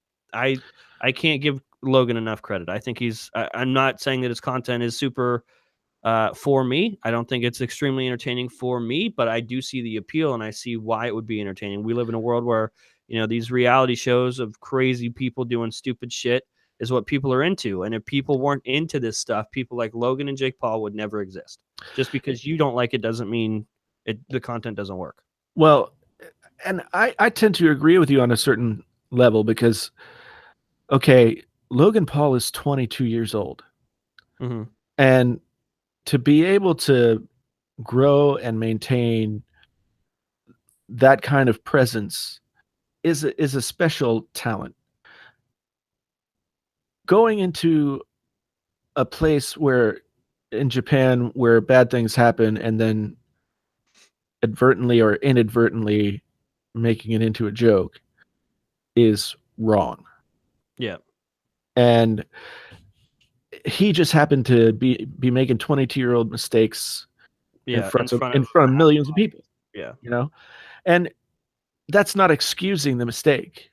No, not at all. But I guarantee you that he's learned more from the mistake than he has from any of his success. Absolutely. I mean, there has been consequences for Logan Paul. And Roberto Blake, both two things. He said, "Talk about it on my channel." I will absolutely talk about it on your channel. Would love to come on the podcast again. I would do the same if. And then Roberto said, "I agree with you, John, but he's a liability to the platform." I feel like that is YouTube's responsibility. I'm not saying Logan Paul doesn't have responsibility in terms of what he creates. I feel like this is a problem that is facing a platform that has never seen anything like this before. So I feel like it's YouTube's position as the business and the platform to create the guidelines and stick to them. So people like Logan Paul don't go off the rails or get derailed or anything like that. I think that Logan Paul is a kid that needs very strict rules in order to function. And I feel like, and I totally have complete respect for what YouTube has done and sympathy as well, because this is a platform that hasn't had to deal with anything like this before. So it's a really tough position for YouTube that, gets millions of dollars from these kids to put up with their kid-like mistakes without giving them consequences. I think they're making the right moves thus far. I think they need to do more. I still think they need to stick to what they believe in and, make these rules and stick to them regardless of who the creator is. But I think that's ultimately YouTube's responsibility to kind of hone in. I think that YouTube started out as a small business that grew into a really big business before they could make some adjustments that needed to be made in order to be a responsible big business. Yeah. So like with this whole Logan Paul situation, yes, YouTube should be more vocal and out front. And they should also not they should also not throw the dude under the bus. And not because they're gonna, make because he makes some shit ton of money, but because you have to look at this. Like I saw Logan Paul interviewed by Michael Strahan on whatever morning show Michael Strahan is on. Right? Something. Today's Show or Good Morning America. That's it. And the thing is, think about that for a second. YouTube started out as a fringe reactionary response to traditional media. Yeah. And now people who have huge followings on YouTube, 16 million subscribers, I think, are now news in the traditional media. And they're worthy and they are considered worthy of airtime. Yeah.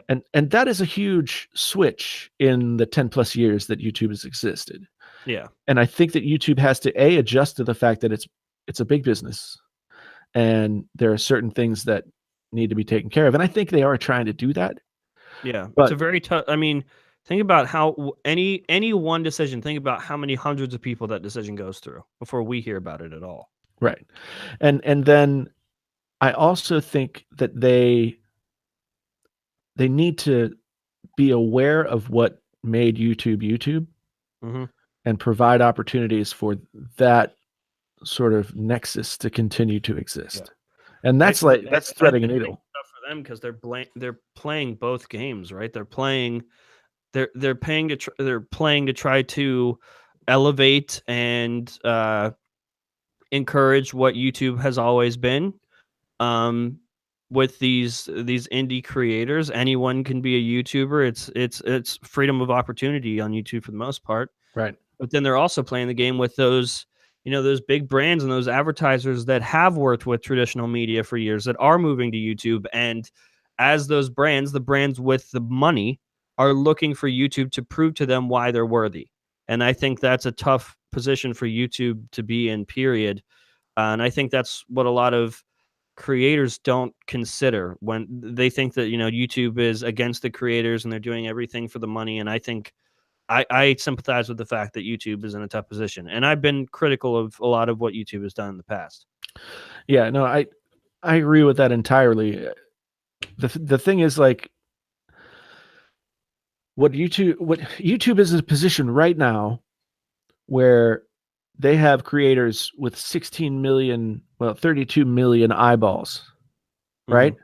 And advertisers like don't get the opportunity for 32 million eyeballs very often. Right. And especially not like 32 million eyeballs day after day after day. Right. So I mean, just think about how much money you spend in a local newspaper to get in front of 1,000 people that maybe read your stuff. Yeah, maybe. It's kind of like YouTube, I think, recognizes the certain power position that they're in. Mm-hmm. But they also recognize that they have to be stewards of what they have been and will be in the future as well, which sounds like it does make sense. But no, it does. It's Mr. Tech says at 22 I fathered 3 kids. Smiley face. Smiley face is clearly not correct. But okay, it is physically impossible for one person to have 3 kids in a calendar year. So I don't know what you were up to. Math. You gotta do the math. Yeah. Honestly, like that's the interesting thing about where we are in the tech sphere. And not just tech as in like we are channels that talk about tech, but yeah. YouTube is a harbinger of an entirely different way of interacting with the world. Right. Twitter has the same impact in its own different way. Facebook has an impact like that. And I think, not to get political, I do not want to get political, but I will say that I think we got caught with our pants down vis-a-vis social media and our electoral process in 2016. I don't think any of us were ready to see that system used against us with malice. Uh-oh, Alloy said you're probably the oldest person in the tech community. You gonna Walt take that? Mossberg, baby. Walt Mossberg is the oldest guy in the tech community. And he's been at it for years. That guy, Wall Street Journal, like he's like the progenitor of perfect tech goatee dudes. too. Yes. It takes a long time. It takes a long time to perfect the goatee. I have not yet done it, but it makes me look smarter. I'm trying to get the Gandalf vibe going. Mr. Tech said he's actually 40. At 22, he fathered 3 kids. So he said he got married at 19 and had a baby every following year. Okay. That might be just efficient. Yeah. Or, well, I don't know, man. I didn't have a child until I was 32. I haven't had one yet. I'm not ready. I couldn't do it. Yeah, I can barely keep my own pants on. My wife and I both agreed to allow ourselves to live in New York City and be in our 20s and follow the paths that we wanted to follow to see where they went. I never wanted to be the person who like sat around in the garage drinking beer, saying "fucking kids," Yeah. if only I didn't have the kids, then. Yeah. So I made a different life choice. Is all I'm saying. Yeah. Um, I think my business and just what I'm doing is like too volatile for. I wouldn't invite anyone else in there. well, and it's over the course of the past 8 years when I've had a steady job that actually that actually I stayed at and didn't get Yeah. fired from. My life has changed considerably in the sense that that kind of stability really allows you to you're no longer thinking survival, you're thinking at higher orders of Yeah. you know of existence. Right. And it allows me to think about things like what I want to give to my community and what I want to give to my family and how I want to live my life and what my value set is. Yeah. So Alloy says, "You're -5 years old? How does that happen?" I'm What? gonna unhide this.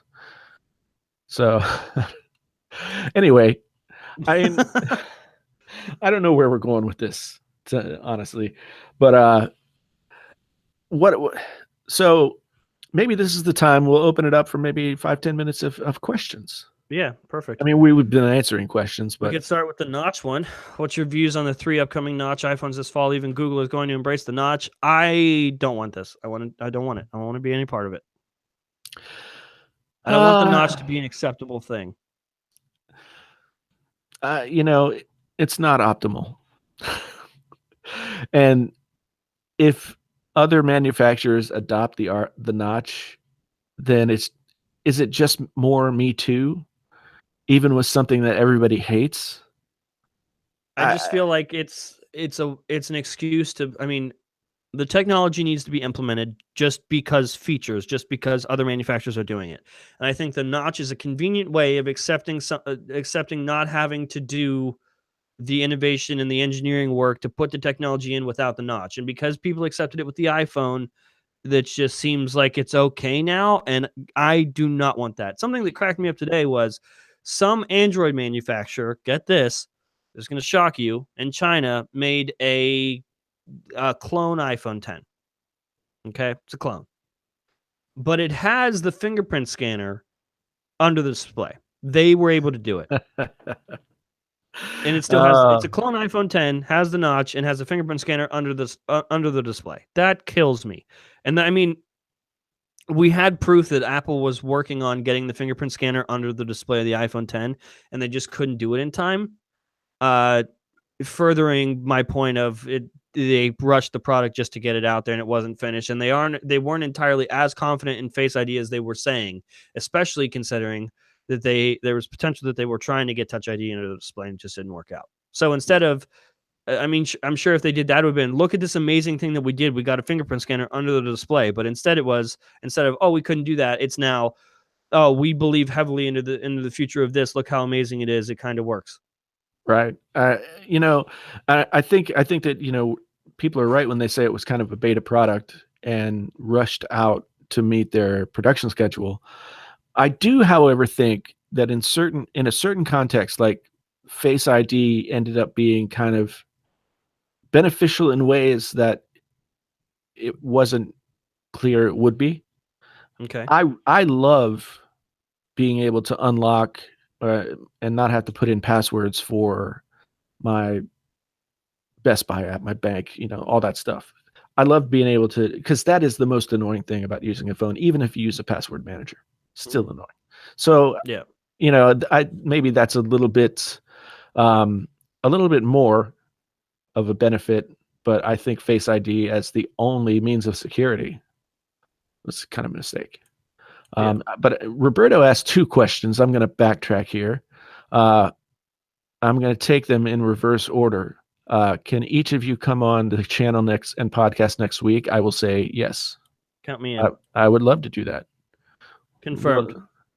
Yeah, absolutely. Mark it on your calendars, kids. I'll clear my schedule. I can't clear my schedule. I'll talk to my boss and see if I can get some free time. And then his other question was a little bit further back, something that we're looking forward to, excited about in tech for 2018. Oh, I got one right off the top of my head. Go for it. I am excited for these companies to take a step back and refine things. I think this year was a terrible year in terms of quality control. And I can't just fault Apple. I think every company has an issue with quality control in tech right now. I think it's a big issue because consumers are accepting it. And I think this year was one of the first years where Apple consumers in particular were kind of noticing it. And I think that's part of why the iPhone 10 and like creators like you and I that were honest about the iPhone 10 did so well this year. I think if we came out with videos opposing Apple or their decisions years ago, people like us wouldn't have grown as much as we did. I think we hit a unique stride where there was more and more people realizing that Apple was not the same Apple they used to be, and I think every company has to deal with quality control issues this year. I think they need to absolutely refine it.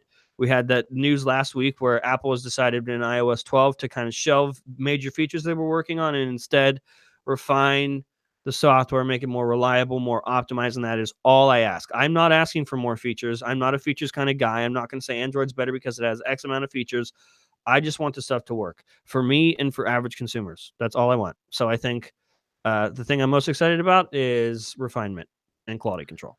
Yeah, I mean, you could even say that issue goes back to, I mean, the flashpoint, pun intended, was the Note 7. Yeah. You know, so 2016 Note 7 blows up in people's hands. Clearly, we have a problem. Yeah. But the pace, especially when it comes to smartphones, the pace of smartphone technology is now being driven by production schedules and quarterly reports, as Yeah. opposed to like what's the best product we can make for our consumers. Yeah.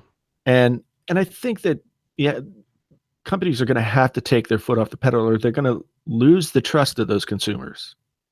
And if you lose consumer trust, then you become Nokia, BlackBerry, whatever. Mm-hmm.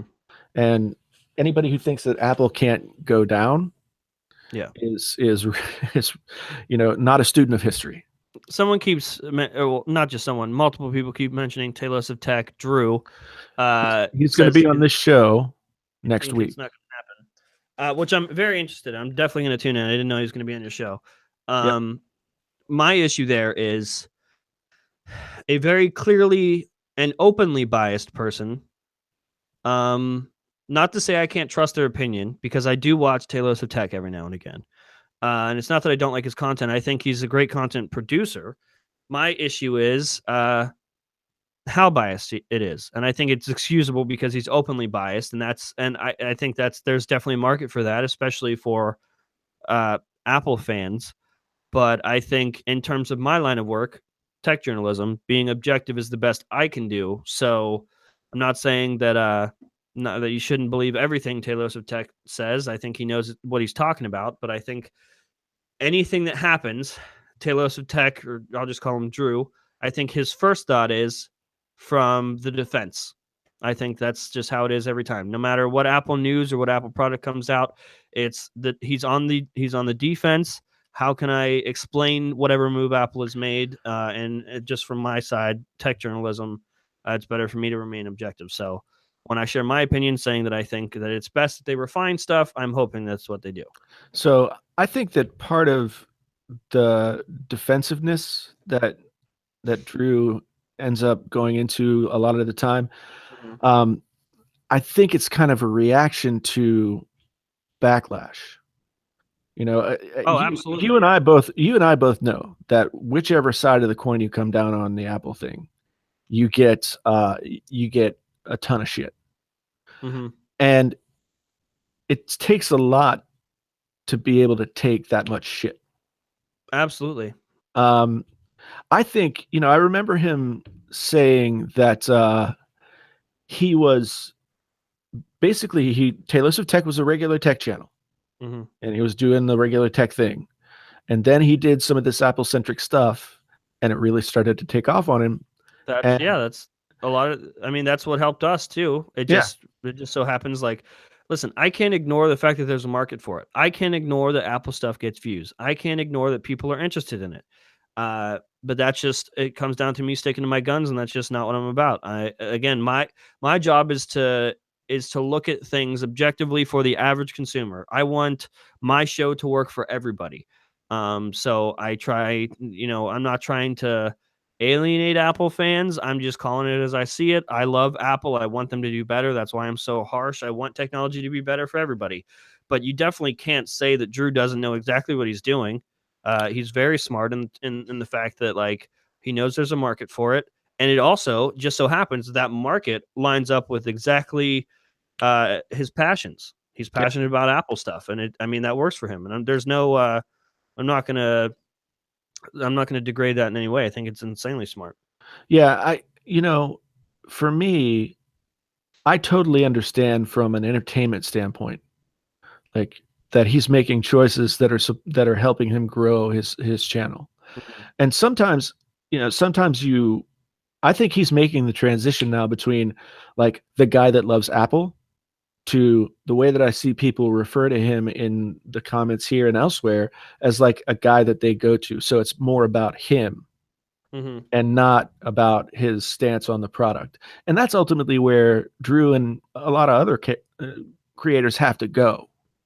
Is, I think people come to Front Page Tech A for the content, but I think a close B is for you and your personality and the way that you bring stuff across. And that's absolutely how I've sort of groomed the content. Yeah, every brand, every person I talk to about the show is, the value is not in the news. You can get the news anywhere. I want you to watch the show because you like me. Right. Yeah. And ultimately that's, I mean, we can look at Roberto and his content and his channel, and I think he would agree that, he started off making tutorials and that kind of thing, and that was like the low-hanging fruit that he could get into YouTube doing. Over Mhm. the years, though, Roberto Blake's channel has become about Roberto Blake and everything that he has to offer. Yeah. I feel Whether like a lot of YouTubers start out that way too. It's the only way to learn, because Right, we don't start out as content creators. We're not coming. Well, most of us aren't coming from TV and stuff like that. I right, mean, some people do. Really talented people like Casey Neistat, but a lot of us are learning to be YouTubers first, and then learning about ourselves. right. Yeah, it's it's something that I think everyone has to recognize when they're making content. There's a progression that has to happen. And first you have to earn people's trust, or you have to earn people's ire, Yeah. or both. And then you can create a community for them. And that community centers around you and the particular bent you take toward the content you create, and then eventually it becomes about you. And Yeah. I think there are a lot of people that watch um Boogie 2988 because he's Boogie 2988. I love Boogie. Yeah. And he's somebody who, like, the value that I take away from him is his just brutal ability to put himself out there and the struggles that he has and everything else. Like, I I know feel like his he's one of the most genuine people on yeah, YouTube I have ever seen. yeah. I mean, he's brutally honest and brutally upfront about his life and his experiences.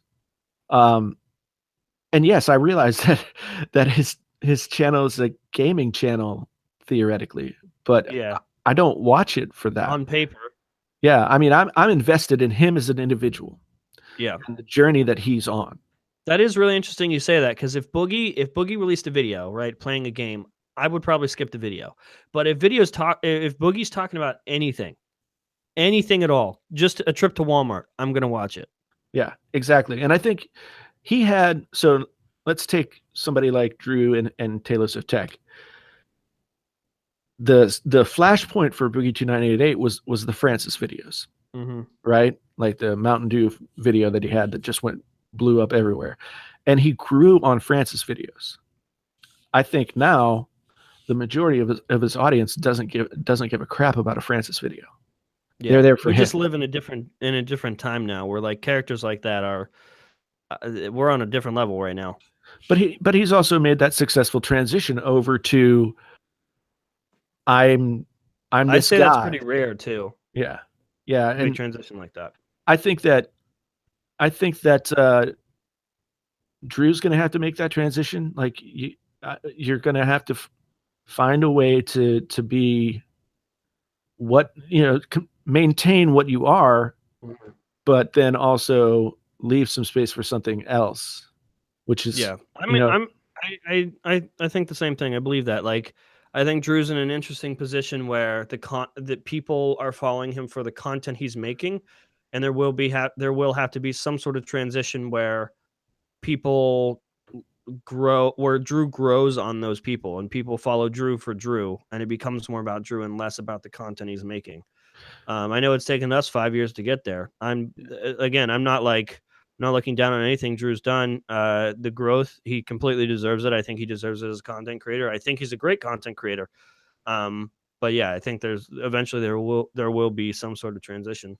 and the thing that's really interesting to me, and like why one of the big reasons that I'm attracted to watching his channel, and maybe this is just me being inside baseball, Mhm. but I like to watch his channel because I know now that he's 19 years old Mhm. and he's made this commitment to doing this thing, and he's putting everything that he's got into it, and he just basically put everything on the line to say, this is what I'm going to do. He's Mhm. got like 9 channels and Yep. he's working his ass off. And it's really engaging to me from a narrative level to watch somebody, you know, at the confluence of their youth Mhm. and their ambition, Yep. not do the easy thing and just like, jerk off through 4 years of college. Right. Yeah. You know, I mean, he's put himself out there. He has made a certain stand about what he wants to do, how he wants to do it, and there is no safety net when you say, I have 70,000 subscribers and I'm gonna make a living on YouTube. Mhm. Like there's no net there. Yeah. And yes, younger people can bounce back and move forward, but you can tell that he puts a ton of his personal vigor and energy Yep. into making those videos and having the conversation. Right. That's like a very similar thing with me was when I started from Page Tech. I mean, without getting into like a full story, which I don't talk about mostly ever, and rarely, none of the audience knows it. My parents passed away like when I was young. Like my mom passed Mm. away when I was 14, and then my stepdad, my real dad, I never met. My stepdad committed suicide a year after my mom. So I was in a position where I had custody of my little brother and didn't have a real job. I had Front Page Tech and I was just starting it. And that was one of those tough positions where like I have this responsibility and I have to provide for him. So literally any money I got from Front Page Tech was, trying to make him be alive. So the sacrifices were on my end, Right. and built Front Page Tech just like accepting that there was no plan B. Like this, if there's only plan A, if this is the only thing I'm focused on, and I'm going to make it work no matter what. Eventually, it's going to work. I feel like it should have worked years before this, but I will accept that it's working now because I mean, in the end, it was worth it, and it's what I want to do. And very very few people get to say that they're making a living doing what they actually love to do. Yeah. And I've found that, your story is in line with a lot of the stories that I've heard from other folks who find their way to YouTube into other sort of I mean, when you're put in a position of jeopardy, Hmm. you become more comfortable with jeopardy. Fight or flight does a lot of stuff to you. And and so, I mean, you recognizing at a young age that, hey, I've got this responsibility because that's how it is, and I'm going to go all in on this. Hmm. I mean, that takes a ton of stones to be able to do that and keep it together. Yeah. So major props to you on that. I really do think that, people's personal stories are sometimes like that's really valuable of you to share with this audience because I Yeah. think I mean, I didn't come on here planning to talk about it, and I right. definitely I haven't. I don't think I've shared it. Maybe one other time somewhere else. I don't know, but like, it's just I want people to appreciate the content I'm making now, and not so much for like how I got here. If that's, Right.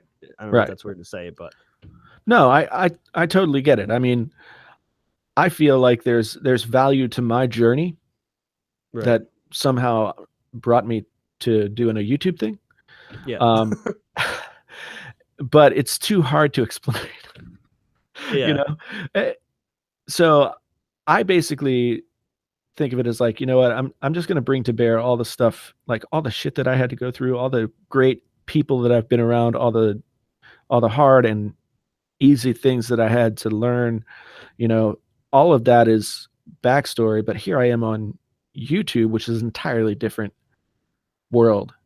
And maybe the perfect world for me wanting to do the kind of thing that I'm doing, even though I never would have said like, you know, when I'm 46 years old, I think I'll be talking about tech on the computer. yeah. You know, There was it's no, there was no hints anywhere. no, I mean, I I grew up from the age of 3, like all I wanted to do was be a rock star. And Yeah, all the choices I made were motions toward that goal, right.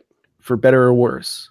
Like I made some choices that were adverse for me for longer periods of time. Hmm. And you know, while it's hard to know that you didn't reach the goal that you set for yourself. Yeah. Even I, though everybody else might say, "Look at what you did." hmm. Like I didn't reach the goal that I set for myself with Yeah. music in my 20s.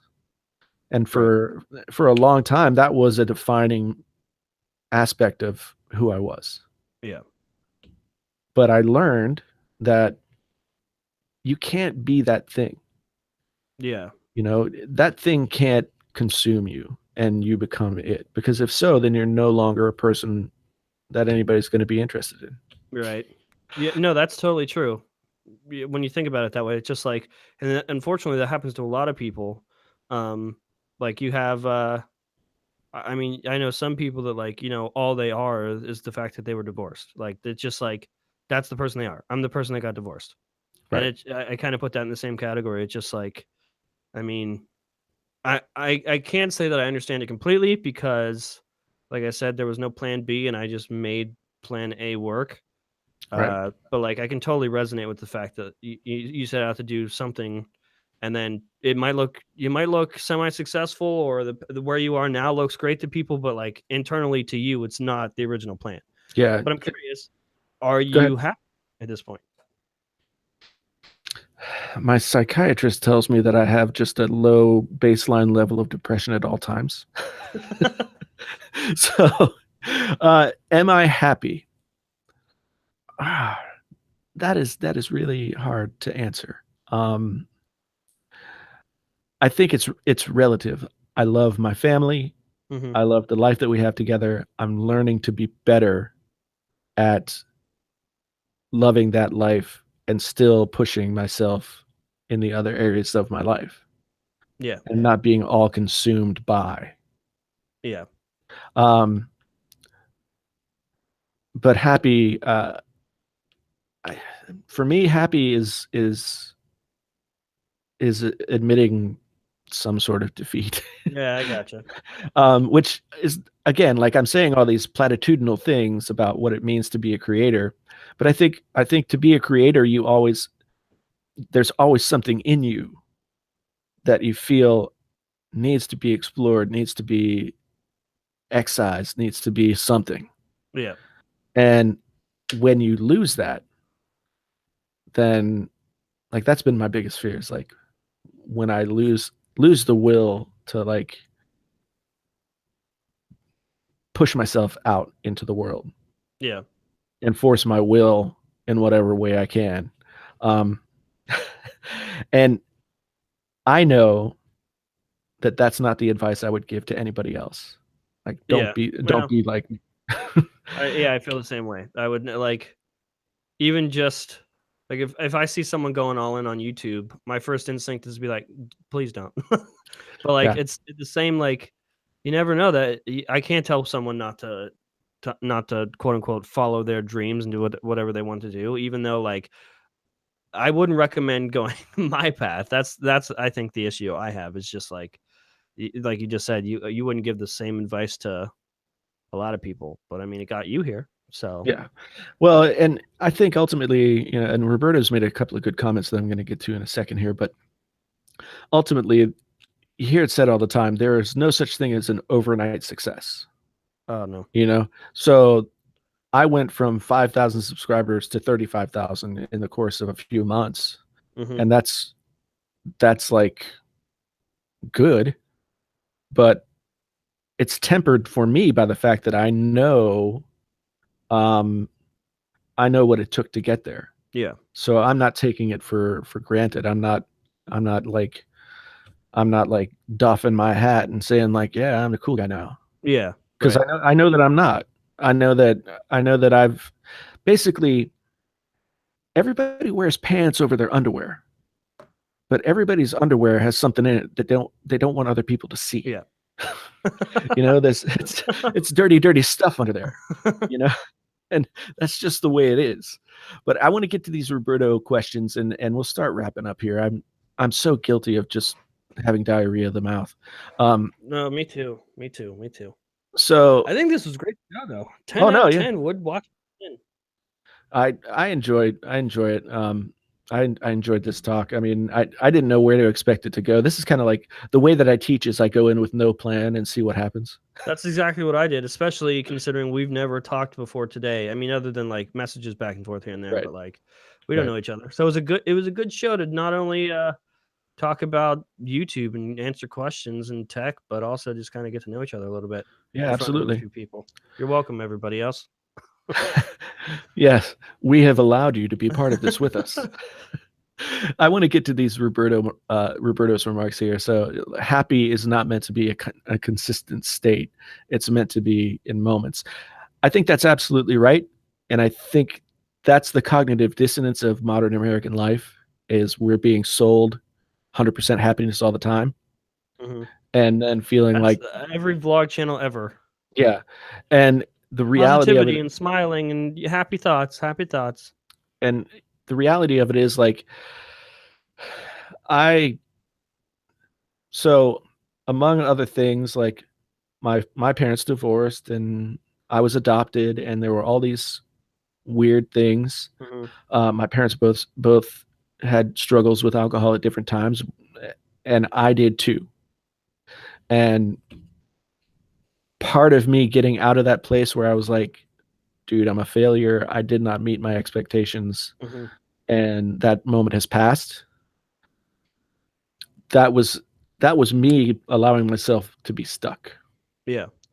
But I did have to realize that like you shouldn't chase happiness. Happiness is a thing that comes to you, but you only recognize it because of the difficulty. Yeah. I mean, I've got this Nietzsche quote on my arm, and I know Nietzsche, but it's the suffering quote. That to live is to suffer, to survive is to find some meaning in the suffering, and that's as close as I get to mantra, I guess. Yeah. Is that like I got to tell myself the truth about all the stuff. Yeah. And only then can I find some way to get to a happy place, even if it's only for a fleeting moment. And Roberto also says the creators are insatiable and contentment is poison. And I think that's partly mental illness. But at least on my part, I know that there are a lot of at this point you might be the Obi-Wan of tech. It might be true. I don't know. I just have the gray beard. You just need a cloak and you got it. Do you think I could pull a cloak off? You totally could. Okay, maybe I'll start doing videos in my Got my basement wearing Obi-Wan's I'm sure cloak. nobody will question it. My wife would be like, "All right, you've seriously turned the corner now." I don't know what happened as you wearing a cloak, but You need to fix it But right no, now. this guy on the internet told me I was the Obi-Wan of tech. This one guy was just like, "You're the Obi-Wan of tech," and here I am. Yep. That's sometimes, especially, it's good that one thing that I like about where I am with my YouTube channel, and I think maybe where you are with yours, is that we're in a position to build community with the other people that are doing the things that we do. Absolutely. And That's really cool. that's been like the most satisfying thing for me about this whole thing, is to meet and talk to folks like you and Juan Carlos Bagnell, and like, reach out to people like Dom Esposito and say, hey, will you collab with me on this headphone video? Mhm. And again, like, people that I have been watching for years, Yeah. and to find that they're all like super gracious and nice people. And I Oh, don't yeah, say yeah. that just to be nice, I've met a lot of them there, and that's the coolest part is, like, again, it's just another reminder that we're all the same, we're all people too. Yeah. Yeah, and I've been in like, the music community is not a, it's not a hail fellow well met, let's all join in our reveling together. Mhm. It's a little more catty than that. Um, and that's not to say that I don't have lifelong friends who are musicians, but Right. it's a cutthroat business and everybody's doing their thing. And writing is weird because in order to do the job, you spend hours alone in a room staring at something. Mhm. And the only time that anybody gets to see it is after you're long done with it Yeah. and you've moved on to something else.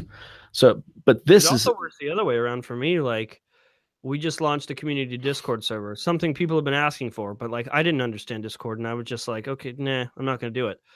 But enough people asked that we're just like, "Okay, fine, we'll do it," and, like, to me, it was just like I didn't know what to expect. I was just like, "Okay, here's this thing," and within a day, there's 700 people in there that we just connected like-minded people, and right, they're just talking amongst each other, and they become friends. Like, there's 4 people in there.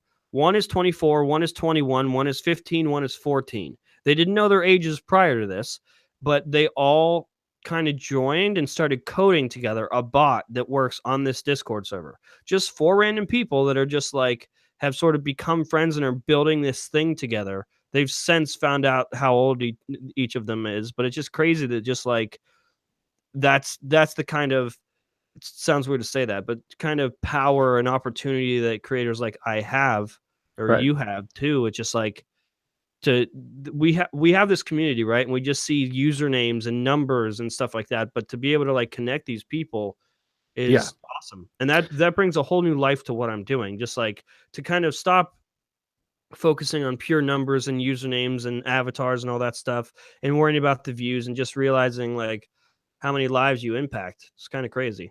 yeah. I mean, so when I started my Patreon, which I probably started a little earlier than I should have, because I knew that there were things that I wanted to do with it, and I was Yeah. in a position where I was like, I didn't have a full understanding of how much how much effort that would take. But I have a Discord server over there for this channel, and it's behind the Patreon paywall. But Yeah. I started a Facebook group, Hmm. and there's probably like, The Facebook group is behind the Patreon paywall. no, the Okay. the Discord server. Gotcha. Um, and there, my Discord or my Patreon support is, I mean, the people who are there, I mean, I'm grateful to them for supporting, but it's not a real viable, lively community at this Yeah. point, and part of that is my fault. Um, but the Facebook group has been cool because I've got like, probably over 100 people there. I don't know, Hmm. and I just drop in things like, so I'll post the video, and gives people an opportunity to talk about the topic without the trolls. Yeah, it's the core community. Yeah, and I find that that's really valuable because It's a way to ultimately, get away from all the noise, really. yeah, and I don't think people can be comfortable in their real shoes when they're in a performative space like the YouTube comment section. right? Everybody's Yeah. putting on a front in the YouTube comment section. So, I mean, I think even, these podcasts where we're having this interaction with the folks who are watching, that's also super valuable to me. And I really do appreciate having people here. I mean, maybe not asking me if I like balls, but Yeah. but but it's really Well, cool listen, I'm glad you're getting value out of it right now live with the people watching because it's demonetized, and that's the only value you're getting. Oh, but see, tomorrow it'll be remonetized. I have faith. I'm Even going to mention it on tomorrow's show and send some people over. cool. Yeah, and I want to say thank you to you, John, for spending time to do this with me, Oh, because not a problem. it's been Again, awesome. I just genuinely like your content. Thanks, man. And I right back at you. I feel the same way, and it's really fun to like meet somebody who, like, there aren't very many people in my like real life that I can talk Yeah. to about tech for 2.5 hours or whatever. So, Right. and Same. Same. and so it's just nice to like have these conversations and build community with these fellow travelers, And Yeah. I felt like Juan Carlos Bagnell is a great guy, and so far this podcast experience has been something way different than what I expected it to be when I decided to start doing it. Yeah. I really just wanted to do something that you built into your channel, which is like some sort of appointment, you Yeah. know? And Absolutely. my channel didn't It's a really have way that. for it's a to me the like live streams and stuff was a way because I think it got away from us. I think that Front Page Tech and like if anyone from my community is watching, don't take this the wrong way. I feel like it's become us throwing content at people. Mm, Like it's just been us talking at you. And the live stream was a way for us to just like it was more selfish actually as a way for us to feel like we're a part of our own community and not just people that throw shit at a wall. right. Like we wanted to be reminded that like or at least remind the community that we're listening and we're there Hmm. even if there's sometimes too many of them to really like understand that it is a discussion and we're not just talking at you. So the live stream was more of a way for us to interact with the community in real time to finally make that a conversation and less talking at them and more talking with them. Yeah. And I think that's, a super valuable thing that YouTube can offer is not only the one way sort of glass of here's my content, consume Mhm. it, but being able to turn around and be a person and talk to the people who are enjoying what you do makes it something entirely different. Yeah. And I mean, I did live streams at earlier times in my YouTube career where I didn't have it, I didn't have the critical mass to really get Yeah. anybody in there. Same And here. it's like, oh geez, I'm I just live sitting streamed here. for like 2 hours in front of 4 people. Yeah. But I mean, I've also played, I think the most hilarious gig that I ever played was Bloomington, Indiana. My band was booked to play this club and we were supposed to do 2 sets. And it was Mhm. Bloomington, Indiana in the summer. So there was not really very much going on. Yeah. And we played the best set of the entire tour to nobody but the wait staff. And the sound man came up to us when we took our set break and he's like, "Hey guys, like I'll split half of what I'm getting paid with you if you only play one set." What? Yeah. And I was like, yeah, that sounds good. Sure. That paid for the Motel 6 that night. Yeah. And we got rested up for a gig that we went to play in Chicago the next night that was Mhm. like, we played a couple hundred people. So Yeah. it's just like that's the weird stuff, the shit that you take if you love to do this. Yeah. Which Fun which is fact, I am also a bit of a musician. I oh yeah? mean, the YouTube stuff really took over, but yeah, I am a motherfucker on a set of drums. Nice. Yeah. Nice. We'll have to figure out some way that we can like put together a tech YouTuber super group of I'm you know, down. like Oh, this is the second you and I are at the same event, we're going and we're finding a drum set and a yeah. guitar. We're doing Here's it. So here's a question that I have. Like we were talking about CES before, and this will be how we wrap up. I We're like how talking. no one is wanting us to leave, and we're having to kick ourselves out of this. Yeah, I know this is how it happens. But and I'm like, oh, I don't want to disappoint anybody. So, but so CES is one thing from the tech space. Yeah. But what about VidCon? Have you been? Do I you have been to go? VidCon. And what are your thoughts? Worth the trip? Oh, On the well, spot now. I've been waiting to spring this on you for 2.5 hours. well, now that Viacom has acquired VidCon, I don't feel great about that. But I will say, I actually met Roberto Blake. That's when we first met. Was at VidCon. I was sitting at a panel. I think with Casey Neistat on the panel. I was sitting in like the back of the room, and Roberto Blake walks up with this big ass tripod and a book bag, like a nerd, and he sets up this camera and stuff at this panel, and I'm just sitting there. And I watched Roberto for a couple years before this, and Roberto has no idea who I am, zero clue. And I look at Roberto, and I'm like, do I tell him? Do I tell him I know him? Is it weird? Because I haven't been in a position as a fan yet. I've Right. been just a content creator. I've met fans at this point, but I had not yet seen a creator this close that I knew and that I actually watched religiously, and been in a position where I have to decide: do I tell him or do I just keep it to myself? So for a second, I was like, no, I'm not going to make it awkward, and a panel's going on. But then Roberto Blake, the asshole that he is, sits right next to me. And I'm just like, well, now I have to. Now I have to ask. So I was like, hey, Roberto, listen, I'm a huge fan. I love your videos. Can we take a picture? So he's like, sure. So I took a picture with him and I tweeted it. I sat there right next to him and I tweeted it. And I had a following on Twitter, and obviously started getting favorites and stuff. And I think that's what got his attention originally. So he's like, "Who are you?" And that's the first time we met. And ever since then, we've been buds. But yeah, I met Roberto Blake at VidCon. I would say that VidCon is awful to visit as like if you're looking to connect with your fans. I've met way more fans of mine at like a smaller event.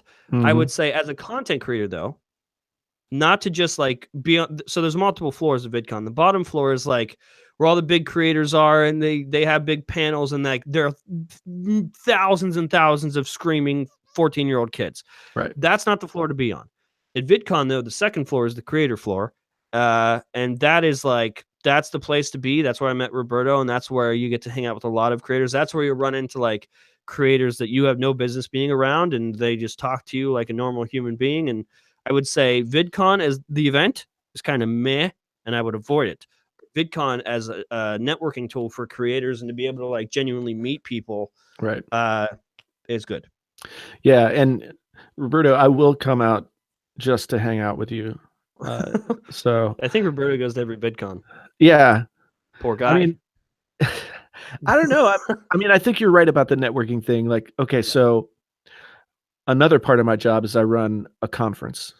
It's a conference for like the arts and medicine. And I've been running this conference now for 8 years, and I've been able to see this community of people build up. We have people who come back every year, and it's a small conference, a couple of hundred people, but people come back every year. And my goal is to like create an environment where they can enjoy what they don't typically get to enjoy. In their daily work lives. What is your conference? Is it like a flat earther conference? Is that what you're meaning by? No, it's part of my job at the med school. So it's the Examined Life Conference, and basically it started out as being strictly the confluence of writing and medicine. But over the years, we've expanded it out to. So like what you're saying is it's not a flat earther conference. No, it's not. Okay, I won't go then. Okay. Well, I mean, to clarify for anyone that doesn't get sarcasm, no, I don't believe the earth is flat.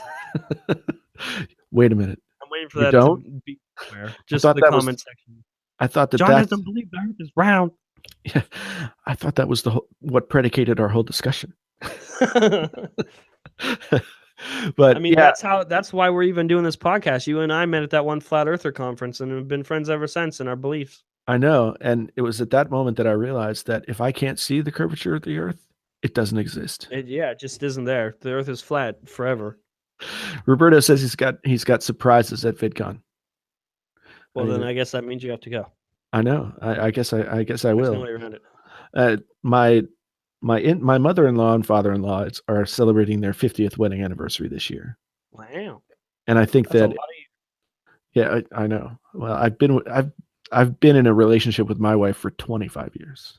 I feel like there should be a room full of people standing up and clapping at this point. Isn't that a thing? Like when a couple announces just a math amount of time they've been together, people just automatically clap because years.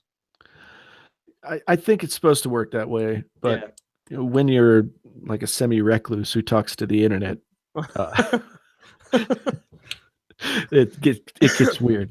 But yeah, so we're actually talking about everybody going to California. My two brother-in-laws live in my two brother-in-laws live in California. Okay. So we're trying to figure out. See, my idea is that if I could make it around the time that VidCon is happening, then I have an out. And I could go spend some me time. Which, it's a thing. Oh, people are clapping in the comments. You earned it with your 25 years. Thank you very much. Thank you very 20? much. 25. We've been married 25. For 20 as of 2017, married for 20.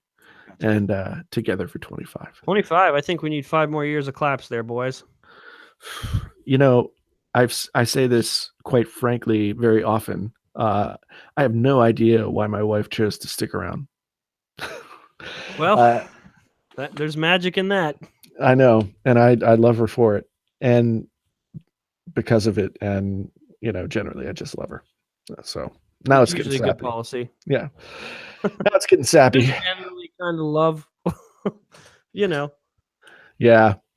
But Paul's anyway, still here. I'm pretty sure he's been watching since the beginning. Type a 1 in chat if you've been watching since the beginning. And then secondly, I would say I'm sorry.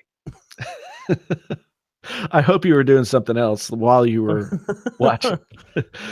But anyway, let's close this out with a hearty thank you to everybody who's been here, whether from the beginning or otherwise. Thanks to Roberto for being here and being an awesome guy and offering us some great topics for conversation. So look for us on Roberto's channel next week. On this podcast next week, I will have Drew from Talos of Tech on, and I'm anxious to talk to him. People think I think people think that we're like oil and water, like he's the apple sheep and I'm something else. People do that to me too, like on Twitter for a while, like, and in the comments. I would say this was consistent for like weeks, where people are like, you need to debate Talos of Tech. You guys hate each other. Well, I've never talked to Drew ever. Never said a bad thing about Drew.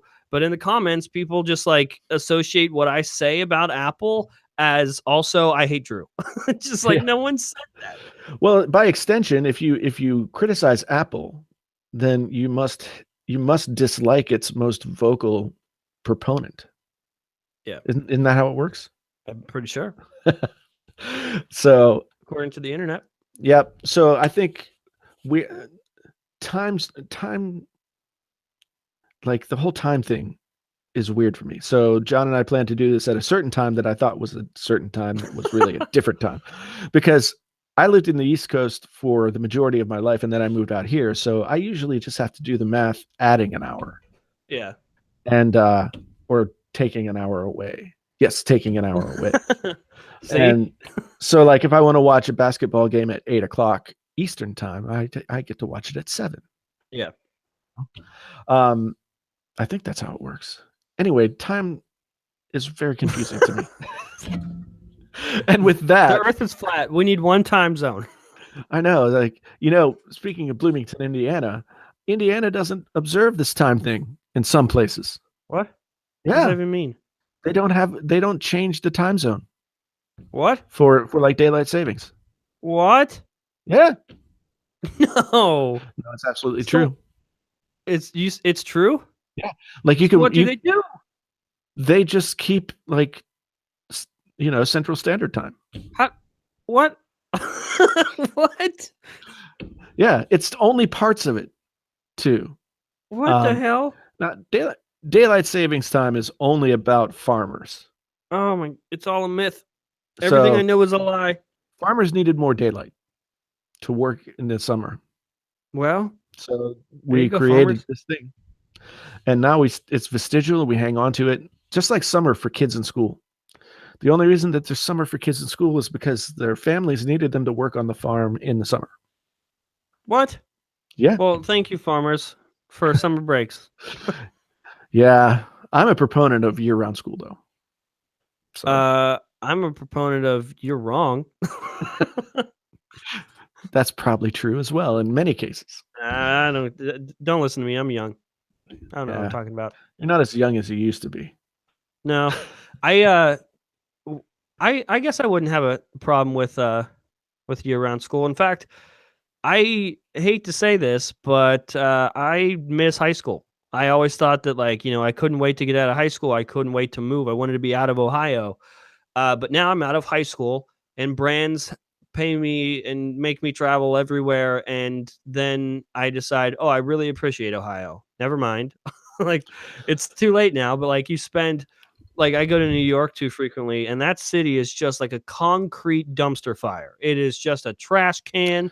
The people there are great. It's great for, like, if you're there like in small chunks. Like, the first time I was at New York, it was like Disneyland. It was magical. But like, I have been groomed That's to because you enjoy went to the Apple store, though, right? yeah, yeah. I've been groomed to enjoy, like, the calmness of where I live, and then just the never-ending, always moving New York City. Every time I go there, it's just a little bit it takes a little bit more of my soul each time. So now I appreciate Ohio, and I wish I was still in high school having that same routine and not the same stresses of life. One, I don't think I've ever heard anyone say they appreciate Ohio. So, Well, there you go. so there's that. And two, I get what you're saying about New York. Like, I lived there for 11 years, and there was a certain point when it became like, okay, this is too much, and I'm done. Alright. I have had enough. I have met the quota. Yeah, and my wife wanted to still be there, but the problem was like, in order for me to stay there and for us to have a family and to do all those things, I would have to do something that required me to shoot myself in the face every day. You win some, you lose some, you know? And I just had taken just about enough of, like, metaphorically shooting myself in the face every day. Yeah. So it was time to go, and we ended up in Iowa. And Iowa City is different than the rest of Iowa because Iowa City has, like, bookstores and art and, all that kind of stuff. It's very much like New York in some ways, but but Roberto said he was depressed living in New York City, but appreciate it now. Of course, because now you get to leave. what do you live in New Jersey now? that's the only way I would appreciate New I'm York. sure Roberto just moved to Atlanta, I think. Oh, really? He said. Cool. Yeah. Yeah. Like, just recently. Wow. Once you get this YouTube thing off the ground, you can become mobile. Yeah. That's another thing I love about my job is, like, I can be anywhere as long as I have internet access. I'm good. Yep.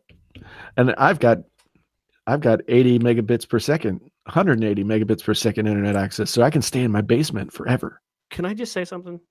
Sure. Fuck you. That's all. In Ohio. Okay, so listen to this. I have the highest package I can have in my area. Okay, we'll just preface with that. The highest. Yeah. I get 5 up, and I get 30 down. How is that possible? Monopoly. There's only one provider in the area, but removing net neutrality will certainly help that because free market and stuff. Well, of course. Now I understand why people complain about net neutrality. Yeah, I mean, no one listens because if we listen, Jason, here's the truth, right? Painfully honest coming at you right now. Okay. If we remove net neutrality, we take net neutrality away, right? What's going to happen is now, okay, all the providers in my area can just compete. right? And they can offer packages and it will be fine. No one will take advantage of me because I have the choice. I could just go to another provider if they offer a better package. That's the truth. But the real truth is, I only have one provider, and removing net neutrality allows them to have any rules that they want, and I am at the mercy of them. I have no other choice. They're the only one I have, and it's already bad with net neutrality. Yeah. So, you know. One thing that I advocated for when I was running for county supervisor was to work with the communities to provide municipal internet service. Because basically the internet is a utility, and it's yet another thing that the people with money can wall off from the people who need the access the most. Yep. I mean, And a lot of these providers have like 10-year contracts to be the only person in the area. see, and that, I mean, I could say, like, you know what, competition is necessary. That's a monopoly. That's ridiculous. Yep. But I mean, it's also probably brought on by graft and everything else. So But free market, Jason. yeah, I had a student today and we were talking about, market economy versus socialism and that kind of thing. And he said basically that, like, the free market economy is the most efficient way to Okay. make Yeah. make money and distribute wealth. Right. And I had to take issue with the use of the word efficient. Yeah, I don't think efficient is the word Yeah. for that. It's many things, but not necessarily efficient. Right. But it's an interesting idea. I mean, I think that the reason I didn't make a video on net neutrality is because while I'm familiar with the issue enough to talk about it, I'm not deeply knowledgeable about practical is another word that could be used. Yes, Roberto. I didn't. I could see both sides of the argument, and I didn't know enough to come down strongly on one side or the other. Yeah. I think because I'm a Democrat, government regulation has a place, and it protects us. But This is like, to me, the argument that, like, I mean, I can accept people's arguments because we did a couple videos on net neutrality. We had a video called "Let's Save the Fucking Internet." That was the title of the video, and a lot of the comments were, again, the free market thing, and we won't have any problems because if let's say Spectrum, makes a mistake and offers a really shitty package or throttles and has fast lanes and slow lanes or whatever, it's okay because Comcast will come in with a better plan and we can choose them. And that's the same thing that happened in the mobile industry, right? We have all these choices. But any and all of that is totally thrown out the window when you realize that the majority of Americans, millions of people, do not have those choices. They do not have access to multiple providers in their area. That's just the facts, and knowing that should just stop any argument in its tracks. Yeah. I agree. I agree with you 100% on that. I think that nobody should have a monopoly on something like the internet. And the only thing, if there's one provider in your area, the only thing that is going to stop that provider from doing whatever they want to make money are those government regulations. Yeah. And see, this was the argument that went back and forth in my class today, and I am breaking for the second time today one of my like pillar stone tablet rules, which is don't talk about politics. But Well, what can you do? well, there's like this idea of the free market economy as sort of being an engine of its own, and then that engine will both produce good and bad, maybe, or something. Mm-hmm. Basically, the idea was that with less regulation and more personal control over your wealth, the more people will be driven to give to their community. Mm-hmm. And I was like,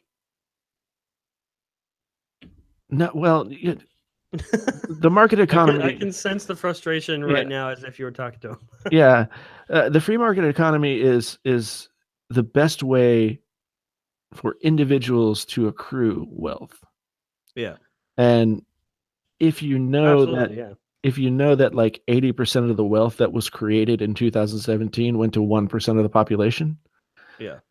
are those 1% like trickling down their money to help people who can't buy food?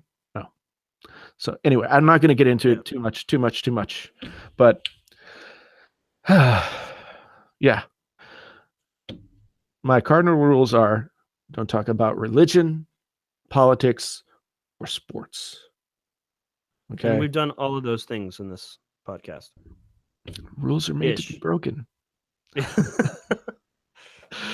Ayn Rand's version of capitalism is naive as hell. Yes, that is absolutely true. And the fact that seemingly everyone, whether no matter what their political proclivities, goes through an Ayn Rand period in their lives, it's just weird.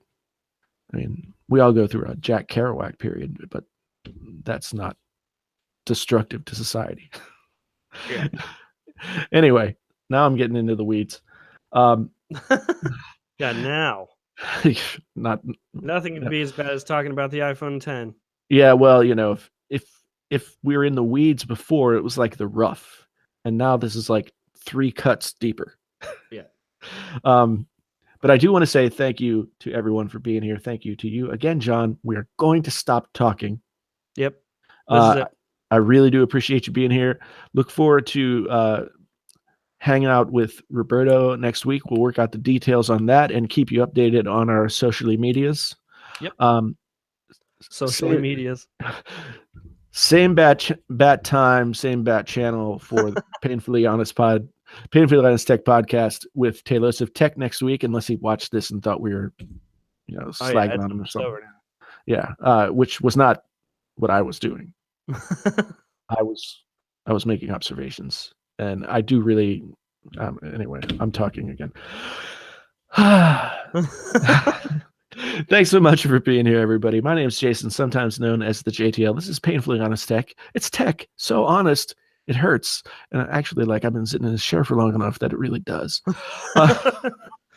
Thank you again, John. Everybody, check out Front Page Tech over on the YouTubes. Check out John at Jon _Prosser Prosser. Yep. On the Twitters, or don't. I recommend you don't. Sometimes he extends his funniness over to the Twitters. Yeah, sometimes. So, anyway, I really do appreciate you guys watching, and we will be back next week with more fun. Until next time, I'm out. Bye, guys.